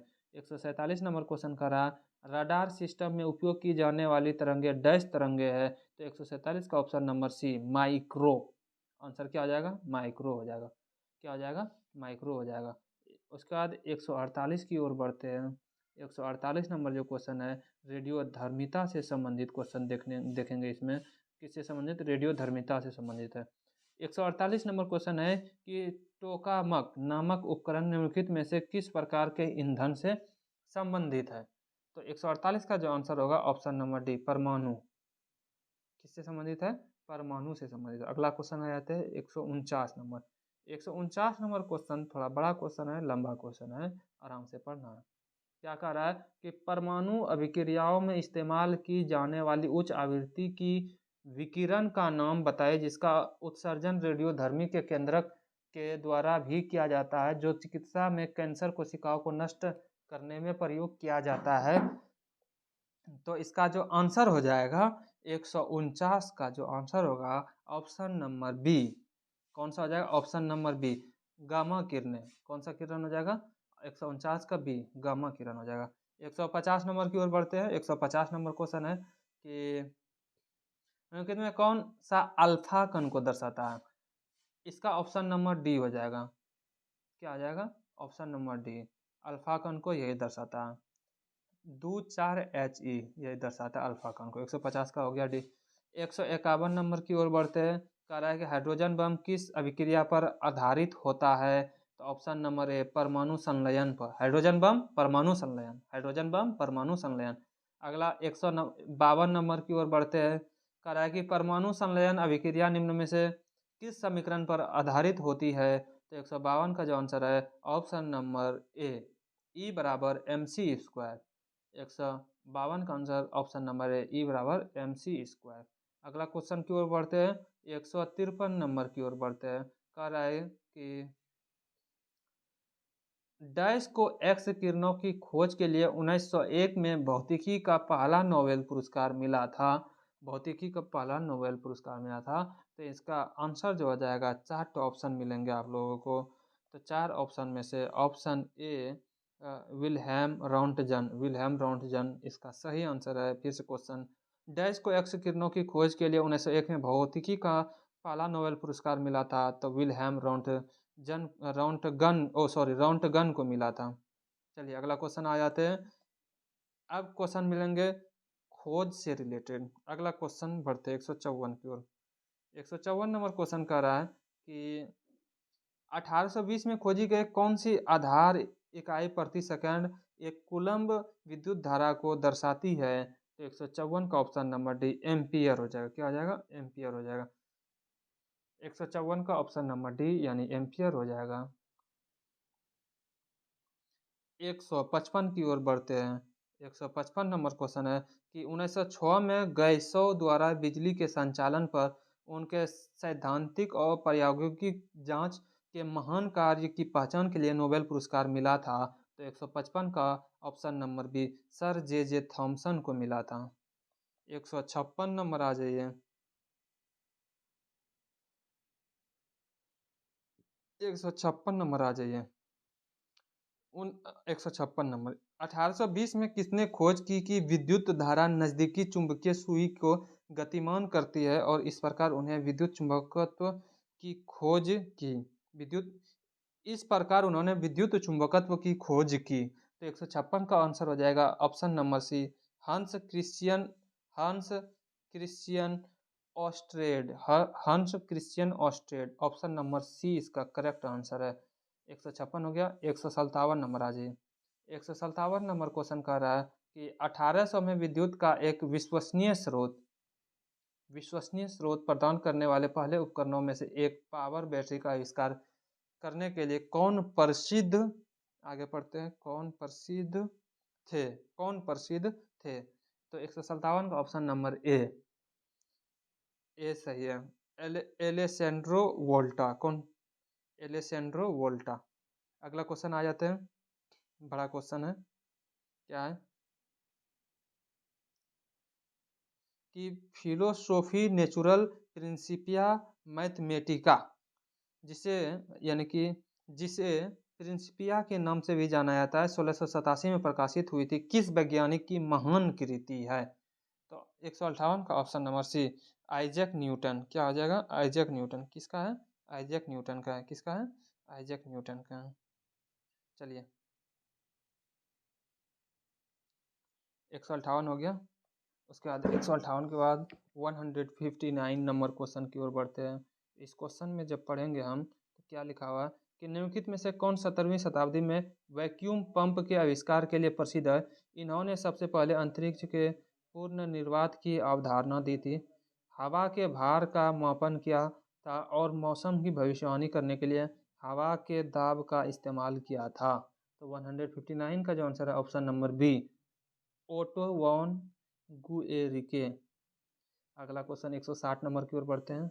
160 नंबर क्या है कि धातु के तार में बहने वाली धारा और उसके टर्मिनलों के बीच विभवांतर के बीच संबंध का पता किसने लगाया था? तो 160 का ऑप्शन नंबर जॉर्ज साइमन ओम ने।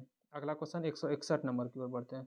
161 नंबर की ओर बढ़ते हैं। 1928 में किसने खोजा कि जब रंगीन प्रकाश की किरण किसी द्रव में प्रवेश करती है तो उस द्रव द्वारा प्रकिरणित प्रकाश का एक अंश भिन्न रंग का होता है? तो 161 का आंसर हो जाएगा option number B, CV Raman. अगला क्वेश्चन 162 की ओर बढ़ते हैं। कैपिलरी फीड फाउंटेन पेन का आविष्कार किसने किया था? तो 162 का ऑप्शन नंबर सी हो जाएगा, वाटरमैन ने किया था, LE वाटरमैन ने किया था। अगला क्वेश्चन 163 की ओर बढ़ते हैं। 163 नंबर क्वेश्चन कर रहा है, एक स्थिर चुंबकीय क्षेत्र की उपस्थिति में वर्णक्रमीय रेखा के कई घटकों में विभाजित होने के प्रभाव को क्या कहते हैं? तो 163 का जो आंसर होगा ऑप्शन नंबर डी, जीमैन प्रभाव। कौन प्रभाव? जीमैन प्रभाव। 163 का option number D. 164 number question पढ़ते हैं। कह रहा है कि विद्युत चुंबकीय प्रेरण की खोज तथा समझ डैश के द्वारा किए गए प्रयोगों की विस्तृत श्रृंखला पर आधारित है। तो 164 का ऑप्शन नंबर डी, फैराडे और हेनरी आंसर हो जाएगा। सही आंसर कौन सा हो गया? फैराडे और हेनरी हो गया। अगला क्वेश्चन पढ़ते हैं। क्या है, निम्नलिखित में से किस वैज्ञानिक ने डायनामाइट का आविष्कार किया था? डायनामाइट का आविष्कार किया था, किसने किया था? डायनामाइट का आविष्कार किया था। 165 का आंसर ऑप्शन नंबर ए हो जाएगा, अल्फ्रेड नोबेल ने किया था। अगला क्वेश्चन की ओर बढ़ते हैं। 166 नंबर की ओर बढ़ते हैं। 166 नंबर की ओर बढ़ते हैं। क्वेश्चन कर रहा है कि विल्हेम कॉनराड रोएंटगेन ने क्या खोज की थी? 166 का ऑप्शन नंबर बी हो जाएगा, एक्सरे। इसकी खोज की थी? एक्सरे की। अगला क्वेश्चन 166 के बाद 167 की ओर बढ़ते हैं। कर रहा है कि किस वैज्ञानिक ने सापेक्षता का सिद्धांत दिया था? तो 167 का आंसर होगा option number B, Albert Einstein ने दिया था। अगला क्वेश्चन की ओर बढ़ते हैं। 168 की ओर बढ़ते हैं। 168 क्वेश्चन कर रहा है कि ऊर्जा परिमाण की खोज के लिए 1918 में किस वैज्ञानिक को नोबेल पुरस्कार दिया गया था? तो 168 का ऑप्शन नंबर डी, क्या है? Max Karl Ernst Ludwig Planck, इसी को मिला था। 168 के बाद 169 की ओर बढ़ते हैं।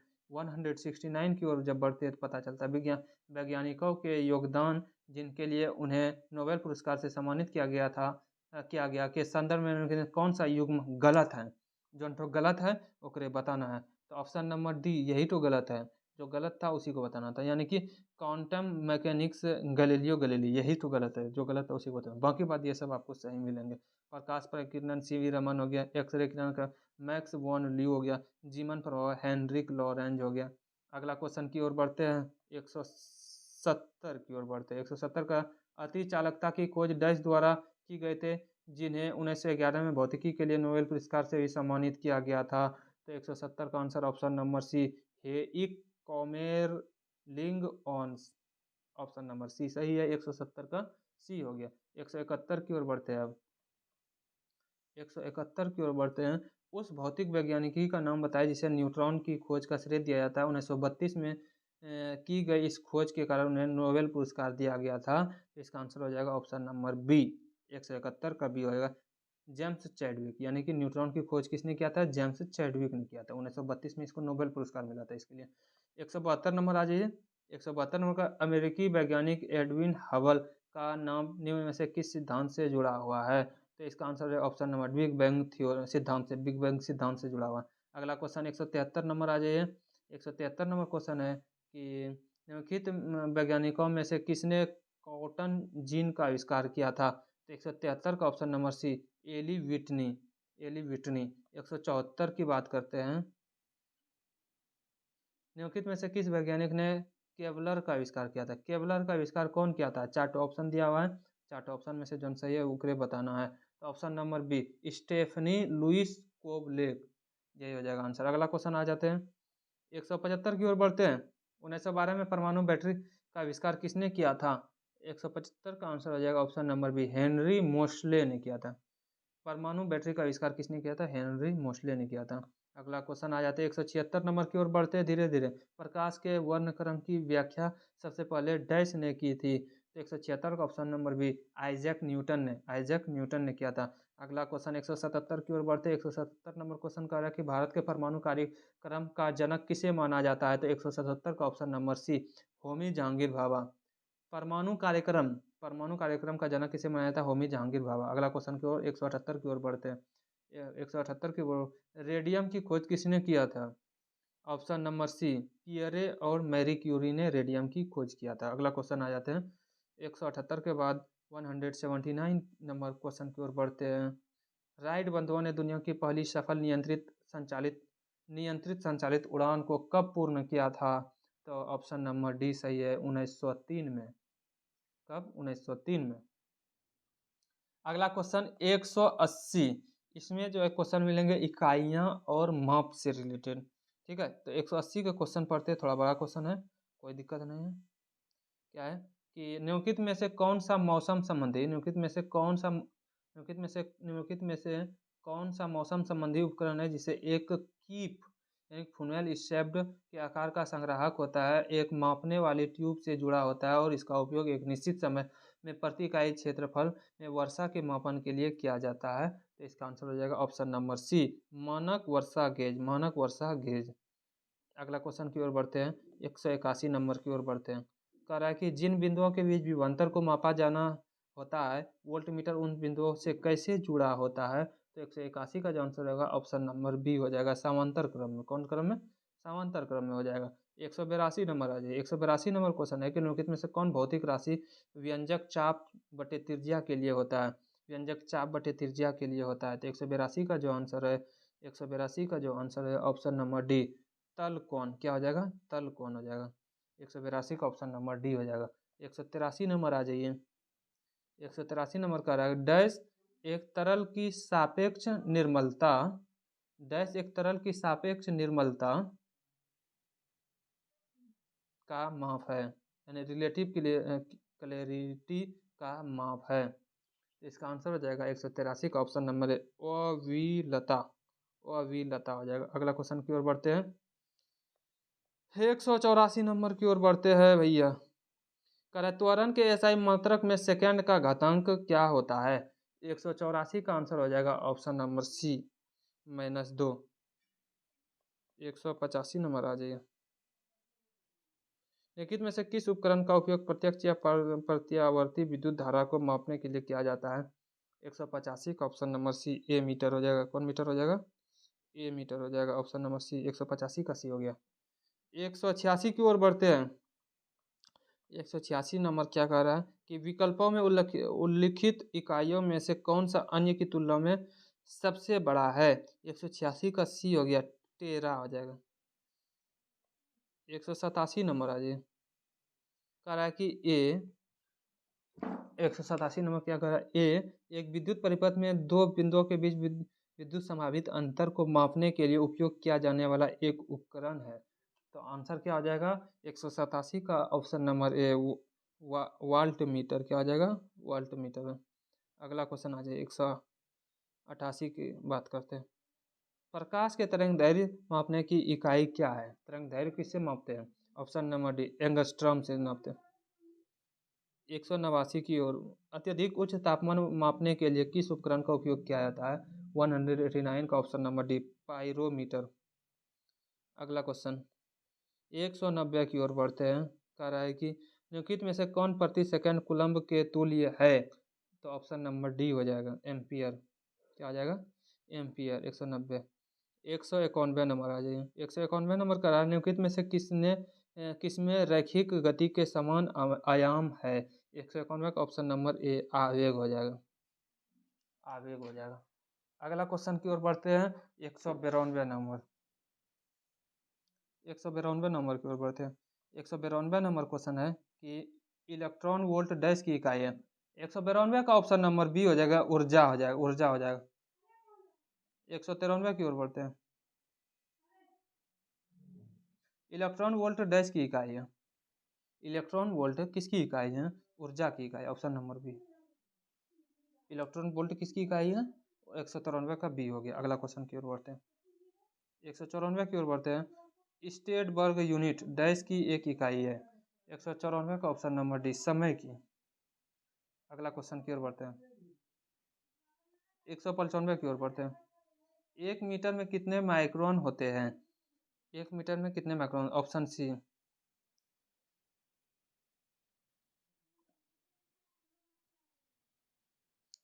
यानी कि ये दो दो चार छः, एक पे 6 जीरो।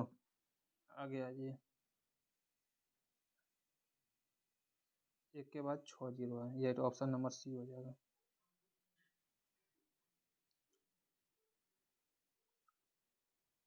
196 नंबर आ जाइए।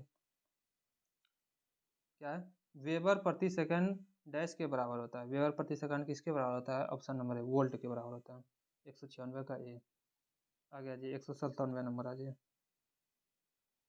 क्या है? किसी पदार्थ की मात्रा को मापने के लिए निम्नलिखित में से कौन सी इकाई है? किसी पदार्थ की मात्रा, तो 197 का ऑप्शन नंबर बी मोल हो जाएगा। 198 नंबर आ जाइए। वेबर प्रति सेकंड डैश के बराबर होता है। ऑप्शन नंबर वोल्ट के बराबर होता है। 199 की ओर बढ़ते हैं। 199 नंबर क्वेश्चन कर रहा है कि किसी पदार्थ की मात्रा को मापने के लिए कौन सी एसआई इकाई है? तो 199 का ऑप्शन नंबर बी मोल हो जाएगा। क्या हो जाएगा? मोल, तिल मोल हो जाएगा। अगला क्वेश्चन आ जाइए। 200 200 नंबर। क्या है? पार्सेक डैश की इकाई है। पार्सेक किसकी इकाई है? तो ऑप्शन नंबर सी लंबाई की इकाई है। किसकी है? लंबाई की इकाई है। आगे आइए। 201 में आ जाइए। कह रहा है कि कूलम प्रति सेकंड डैश के समतुल्य। तो 201 नंबर जो है option number B ampere. Coulomb प्रति सेकंड डैश के समतुल्य है तो एम्पियर। अगला क्वेश्चन आ जाइए। 201 के बाद 202 आ जाइए। ओम मीटर डैश के समतुल्य। ओम मीटर। ओम मीटर किसके समतुल्य है? ऑप्शन नंबर बी प्रतिरोधकता। ओम मीटर प्रतिरोधकता हो जाएगा। ठीक है। अगला क्वेश्चन आ जाइए। 203 नंबर आ जाइए। एसआई उपसर्गों के संदर्भ में 10 पे पावर -15 को क्या कहा जाता है? तो 203 का ऑप्शन नंबर डी फेमटो कहा जाएगा। 10 पे पावर -15 को फेमटो कहा जाएगा। क्या कहा जाएगा? फेमटो कहा जाएगा। 203 हो गया। 204 नंबर आ जाइए। कह रहा है कि दो पिंडों के तापमान में 30 डिग्री सेंटीग्रेड का अंतर है, डिग्री फ़ारेनहाइट में यह अंतर कितना होगा? तो 204 का जो आंसर है ऑप्शन नंबर बी 54। यह अंतर कितना होगा? 54 डिग्री फ़ारेनहाइट में। यह अंतर कितना होगा? 54 हो जाएगा। अगला क्वेश्चन आ जाइए। 205 नंबर आ जाइए। कह रहा है कि निम्नलिखित में से कौन सा उसी राशि को मापता है जिसे एसआई मात्रक पास्कल के द्वारा मापा जाता है? तो 205 का ऑप्शन नंबर डी टोर। अगला क्वेश्चन आ जाइए। 206 नंबर आ जाइए। कह रहा है कि एक अश्व शक्ति लगभग डैश वाट के बराबर होता है। 746 ने दिया हो तो ऑप्शन नंबर डी 750। लगभग यहाँ दिया हुआ है ना 750, लेकिन होता है 746। क्या होता है? 746 वाट होता है। अगला क्वेश्चन आ जाइए। 207 नंबर आ जाइए। मोह एक पदार्थ की डैश इकाई है। ऑप्शन ए प्रवाहकत्व। मोह MHO एक पदार्थ की डैश इकाई है, प्रवाहकत्व की इकाई है। अगला क्वेश्चन 208 नंबर आ जाइए। एक कैलोरी ऊष्मा ऊर्जा लगभग जूल यांत्रिक ऊर्जा के बराबर होती है। तो इसका जो आंसर हो जाएगा ऑप्शन नंबर सी 4.2। 208 का जो आंसर होगा ऑप्शन नंबर सी 4.2 हो जाएगा। अगला क्वेश्चन आ जाइए। 209 30 डिग्री सेल्सियस 10 केल्विन के बराबर होता है। तो 209 का जो आंसर हो जाएगा ऑप्शन नंबर ए 303। यानी 30 में जो है जोड़ दीजिए 273। 3 7 3 10 की 0 तो 303 लगभग 303 आ गया। ठीक है। चलिए ऑप्शन नंबर ए होगी। अगला क्वेश्चन की ओर बढ़ते हैं। 209 के बाद 210 आ जाइए। 210 नंबर क्वेश्चन का निम्नलिखित में से कौन सा थर्मोडायनेमिक तापमान की एसआई इकाई है? तो 210 का जो ऑप्शन होगा ऑप्शन नंबर सी केल्विन हो जाएगा। 211 नंबर आ जाइए। कह रहा है कि क्लिनिकल थर्मोमीटर का प्रयोग शरीर के तापमान को मापने के लिए किया जाता है जिसकी सीमा 35 डिग्री सेल्सियस से डैश तक होती है। 35 डिग्री सेल्सियस से कहाँ तक होती है? तो 211 का option number C. 42 degree Celsius तक होती है, ऑप्शन नंबर सी। अगला क्वेश्चन 212 नंबर आ जाइए। कह रहा है कि ऊर्जा मापने की इकाई क्या है? तो ऑप्शन नंबर बी जूल। ऊर्जा इकाई, ऊर्जा मापने की इकाई क्या है? जूल होता है। 212 का बी नंबर हो गया। अगला क्वेश्चन 213 नंबर आ जाइए। 213 नंबर क्वेश्चन है कि ऊष्मागतिकी तापमान की मूल एसआई इकाई निम्नलिखित में से कौन सी है? तो 213 का ऑप्शन नंबर डी केल्विन हो जाएगा।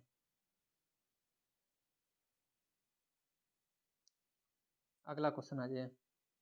एक अश्वशक्ति डैश वाट के बराबर है? तो 746, ऑप्शन नंबर डी 214। 215 नंबर आ जाइए। 215 नंबर क्वेश्चन है कि एक लेंस की शक्ति -2.0 डी है। यहाँ डी का अर्थ क्या है? तो डी ऑप्टर है, यानी डायोप्टर होता है। ठीक है, 215 का हो गया सी नंबर। 216 नंबर आ जाइए। कह रहा है कि इनमें कौन सा कथन गलत है? जो गलत है ओकरे बताना, गलत वाला को बताना। किसको बताना है? गलत वाला को बताना है। ठीक है, तो 216 नंबर जो गलत है वही तो बताना है। तो ऑप्शन नंबर सी यही तो गलत है, जो गलत था उसी को बताना। तो दाब के मात्रक को मीटर से रेखांकित करते हैं, यही तो गलत है, जो गलत था उसी को बताना था। बाकी वैसे सब तो सही होगा। पीतल 30% जस्ता और 70% तांबा। पीतल का खाली पूछ देगा, पीतल में क्या रहता है? जस्ता तांबा, बता देना। वाष्पीकरण, ऑप्शन नंबर बी क्या? वाष्पीकरण के कारण शीतलन होता है। पदार्थ छोटे कणों से बना होता है। चलिए आगे क्वेश्चन की ओर बढ़ते हैं। 217 नंबर। तो 216 का जो आंसर हो गया वो हो गया ऑप्शन नंबर सी 216। 217 नंबर आ जाइए। क्या है? टॉर डैश की इकाई है। 217 नंबर क्या है? टॉर डैश की इकाई, ऑप्शन बी दाब की इकाई है। दाब की इकाई। अगला क्वेश्चन आ जाइए। 218 नंबर आ जाइए। क्या है? 218 लंबाई की अंतर्राष्ट्रीय प्रणाली इकाई डैश है। 218 का ऑप्शन नंबर ए मीटर। क्या है? Metre, option number A metre हो जाएगा। ऑप्शन नंबर ए लंबाई का क्या होता है? मीटर होता है अंतर्राष्ट्रीय प्रणाली में। आगे आ जाइए। 219 नंबर आ जाइए। हेनरिक रूडोल्फ हर्ट्ज ने रेडियो, टेलीफोन और टेलीग्राफ के भविष्य के विकास की नींव रखी। डैश की एसआई इकाई को उनके सम्मान के रूप में हर्ट्ज नाम दिया गया। तो 219 का ऑप्शन नंबर डी फ्रीक्वेंसी है। क्या हो जाएगा? फ्रीक्वेंसी। फ्रीक्वेंसी की यहाँ खाली स्थान पे क्या हो जाएगा? फ्रीक्वेंसी हो जाएगा कि एसआई को उनके सम्मान के रूप में हर्ट्ज दिया गया था। चलिए अगला क्वेश्चन है 220 नंबर आ जाइए। 220 नंबर क्वेश्चन है कि निम्न में से किस राशि के एसआई मात्रक का नाम ब्लेज पास्कल के नाम पर रखा गया है? ब्लेज पास्कल के नाम पर रखा गया है। तो 220 का जो आंसर हो जाएगा ऑप्शन नंबर बी दाब। अगला क्वेश्चन आ जाइए। 221 नंबर आ जाइए। 221 नंबर आ जाइए। 221 नंबर क्वेश्चन है कि लेंस की शक्ति की इकाई क्या होती है? तो लेंस की शक्ति का इकाई क्या होता है? डायोप्टर होता है। 221 का ऑप्शन नंबर बी हो गया। आगे आ जाइए। 222 नंबर आ जाइए। क्या एक हॉर्स पावर कितने वाट के है? तो 746, ऑप्शन नंबर बी हो गया। अगला क्वेश्चन आ जाइए। 223 नंबर आ जाइए। 223 नंबर क्या लिखा हुआ है? एक पाउंड बराबर डैश ऑunce होता है। तो 223 का ऑप्शन नंबर ए 16 ऑunce होता है। कितना होता है? 16 ऑunce के बराबर। एक पाउंड 16 ऑunce के बराबर होता है। अगला क्वेश्चन आ जाइए। क्या लिखा है? संवेग का एसआई मात्रक क्या है? तो 224 का जो आंसर हो जाएगा option number B kilogram metre प्रति सेकंड। संवेग का क्या हो जाएगा? किलोग्राम मीटर प्रति सेकंड। अगला क्वेश्चन 225 नंबर आ जाइए। क्या है? भौतिक राशि एसआई मात्रक का निम्न में से कौन सा युग्म सुमेलित है? जो सुमेलित है वही बताना है। तो बल का क्या होता है? न्यूटन होता है। बल का क्या होता है? न्यूटन। यही तो सुमेलित, यही तो सही हो गया। ठीक है, बाकी वाले सब अलग अलग है। चलिए अगला क्वेश्चन है 226 नंबर आ जाइए। क्या कह रहा है कि ऊर्जा का एसआई मात्रक क्या है 226 में? तो ऑप्शन नंबर ए ऊर्जा का एसआई मात्रक जूल होता है। ठीक है, अगला क्वेश्चन आ जाइए। 227 नंबर की ओर बढ़ते हैं। 227 नंबर क्या कह रहा है क्वेश्चन? कह रहा है कि भौतिकी में हबल नियतांक क्या होता है? तो ऑप्शन नंबर सी पढ़िए, यही सही है। क्या है? माप की वह इकाई जो ब्रह्मांड के विस्तार की व्याख्या करती है। ब्रह्मांड के विस्तार की व्याख्या करते हैं। तो हबल नियतांक यही हुआ, ठीक है। अगला क्वेश्चन आ जाइए, 228 नंबर आ जाइए। क्या है? किस तापमान पर फ़ारेनहाइट और सेल्सियस बराबर होता है? ये क्वेश्चन बहुत बार पूछा गया है। तो -40 डिग्री सेल्सियस किस तापमान पर? तो -40। अगला क्वेश्चन आ जाइए, 229 नंबर। हर्ज डैश की इकाई है? तो ऑप्शन नंबर ए, आवृत्ति की इकाई क्या है? हर्ज है। आवृत्ति की इकाई क्या है? हर्ज है। आवृत्ति की इकाई क्या है? हर्ज है। आवृत्ति की इकाई क्या है? हर्ज है। तो हर्ज डैश की इकाई, तो आवृत्ति हो गया। अगला क्वेश्चन 230 नंबर आ जाइए। 230 नंबर का रहा कि दबाव की एसआई इकाई क्या है? 230 का ऑप्शन नंबर बी, पास्कल। क्या हो जाएगा? पास्कल। 231 नंबर आ जाइए। 231 नंबर क्या है? पढ़ते हैं 231 नंबर। क्या है? तापमान का एसआई मात्रक निम्न में से कौन सा है? तो 231 का ऑप्शन नंबर ए, केल्विन हो जाएगा। तापमान का एसआई मात्रक क्या हो जाएगा? केल्विन हो जाएगा। अगला क्वेश्चन की ओर बढ़ते हैं, 232 नंबर आइए। 232 नंबर क्या है? एक नॉटिकल मील डैश के बराबर होता है। तो 232 का जो है ऑप्शन नंबर बी, 1852 मीटर के बराबर होता है। अगला क्वेश्चन आ जाइए, 233 नंबर आ जाइए। 233 नंबर आ जाइए। 233 नंबर आ जाइए। ध्वनि की तीव्रता को मापने वाली इकाई की पहचान करें। तो 233 का जो आंसर है ऑप्शन नंबर डी, डेसिबल। क्या हो जाएगा? डेसिबल। अगला क्वेश्चन आ जाइए, 234 नंबर आ जाइए। क्या है 234 नंबर? कि रेडियोधर्मिता की एसआई इकाई डैश है। तो 234 का जो आंसर हो जाएगा ऑप्शन नंबर बी हो जाएगा। रेडियोधर्मिता की एसआई का क्या है? बेकुरल है। अगला क्वेश्चन आ जाइए, 235 नंबर आ जाइए। क्या है? लेंस की शक्ति का माप किसके द्वारा किया जाता है? तो डायोप्टर हो जाएगा। तो 235 का ऑप्शन नंबर डी हो गया, लेंस की शक्ति डायोप्टर। अगला क्वेश्चन आ जाइए, 236 नंबर आ जाइए। 236 नंबर क्या है? क्या है? निम्न में से कौन सा उपकरण अवरक्त विकिरण को मापता है? तो इसका ऑप्शन नंबर बोलोमीटर, याद रखिएगा, बोलोमीटर अवरक्त विकिरण को मापता है। अगला क्वेश्चन की ओर बढ़ते हैं, 237 नंबर आ जाइए। क्या है? विद्युत प्रतिरोध के एसआई मात्रक की पहचान करें।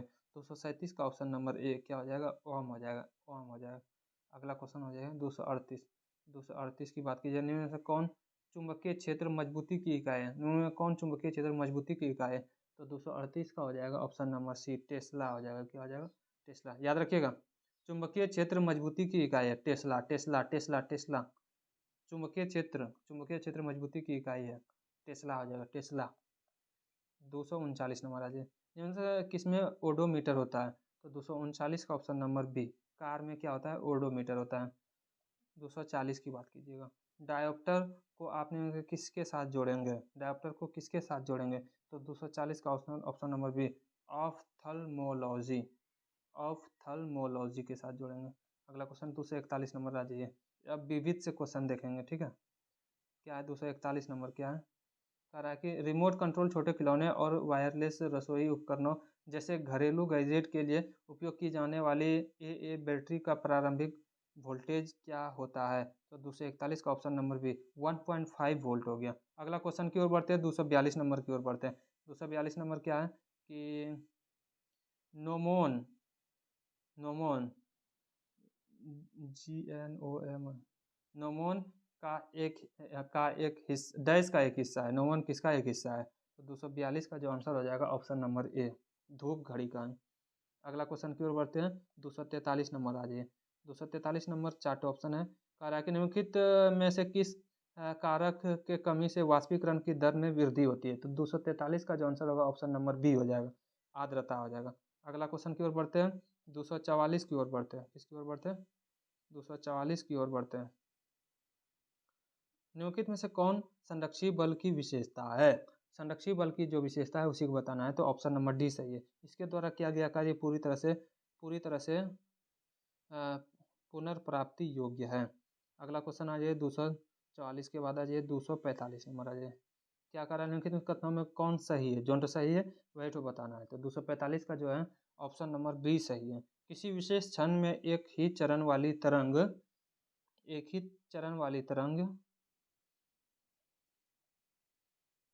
में दो बिंदुओं के बीच न्यूनतम दूरी को तरंगदैर्घ्य कहा जाता है। यही तो सही, बाकी सब गलत था। अगला क्वेश्चन आ जाइए 246 नंबर। डैश का उपयोग किसी व्यक्ति की आंखों के अंदर दबाव को मापने के लिए किया जाता है। तो 246 का जो है आंसर है ऑप्शन नंबर ए, टोनोमीटर। क्या है? डैश का उपयोग किसी व्यक्ति की आंखों के अंदर दबाव को मापने के लिए किया जाता है, तो टोनोमीटर। अगला क्वेश्चन की ओर बढ़ते हैं, 247 नंबर की ओर बढ़ते हैं। 247 नंबर क्या है कि निम्नलिखित में से कौन एक सदिश राशि है? तो 247 का ऑप्शन नंबर सी, द्विविद्युत क्षेत्र। निम्नलिखित में कौन एक सदिश राशि है? तो विद्युत क्षेत्र क्या है? एक सदिश राशि है। 247 का ऑप्शन नंबर सी हो गया। 248 की बात करते हैं। 248 की बात करते हैं। प्रतिदिन सुबह कौन सा कार्य क्वांटम क्वांटम क्वांटम यांत्रिकी का हिस्सा है? तो 248 का ऑप्शन नंबर सी, अलार्म घड़ी का बजना। अलार्म घड़ी का बजना। अगला क्वेश्चन 249 नंबर आ जाइए। निम्नलिखित में कौन से सेल का उपयोग घड़ियों में नहीं किया जाता है? तो 249 का आंसर हो जाएगा option number D, lead acid cell.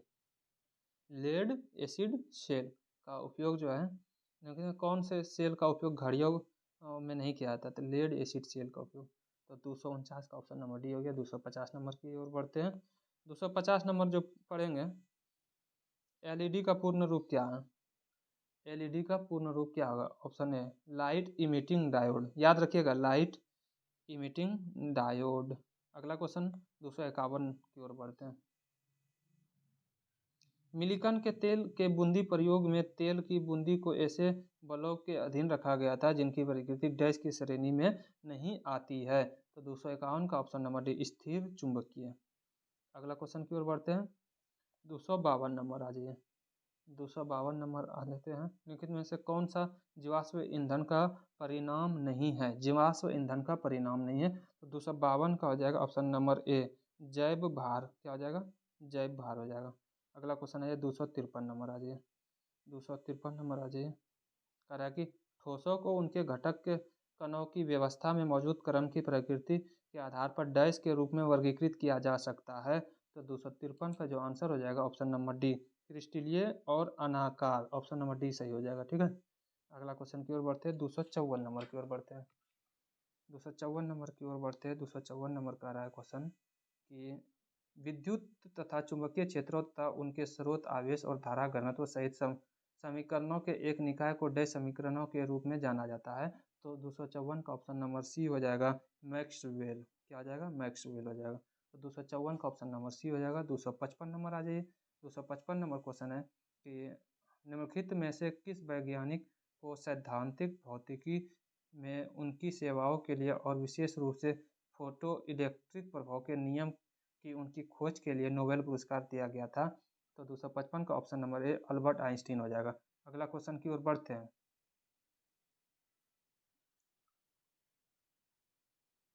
उसके बाद आ जाते हैं 255 हो गया। 256 की ओर बढ़ते हैं। 256 नंबर, हमारे ब्रह्मांड में कौन सा तत्व सर्वाधिक प्रचुरता में पाई जाती है? तो ऑप्शन नंबर सी, हाइड्रोजन हो जाएगा। इसका करेक्ट आंसर हाइड्रोजन हो गया। अगला क्वेश्चन आ जाते हैं 257 की ओर बढ़ते हैं। 257 की ओर बढ़ते हैं। क्या लिखा हुआ? गरज के साथ बिजली चमकने की घटना के दौरान, गरज के साथ बिजली चमकने की घटना के दौरान, गरज के साथ बिजली चमकने की घटना के दौरान, इसमें 4 ऑप्शन है, जो सही होगा वही तो बताना। तो इसमें ऑप्शन नंबर डी सही होगा। क्या होगा?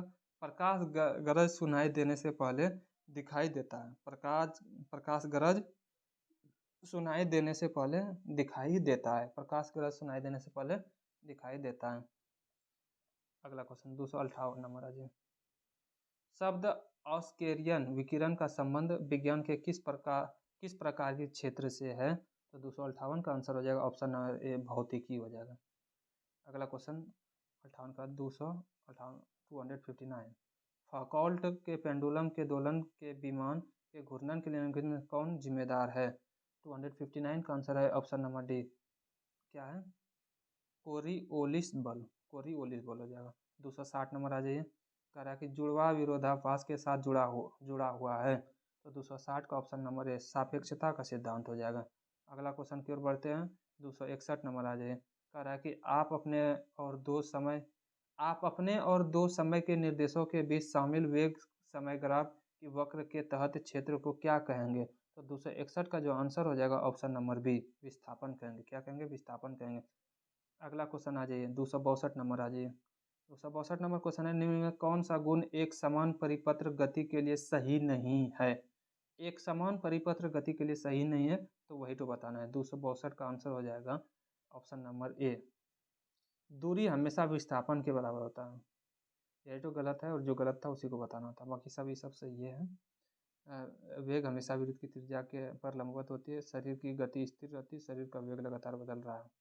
अगला क्वेश्चन आ जाइए, 263 नंबर आ जाइए, इनमें कौन सा गुण एक समान परिपत्र के लिए सही नहीं है?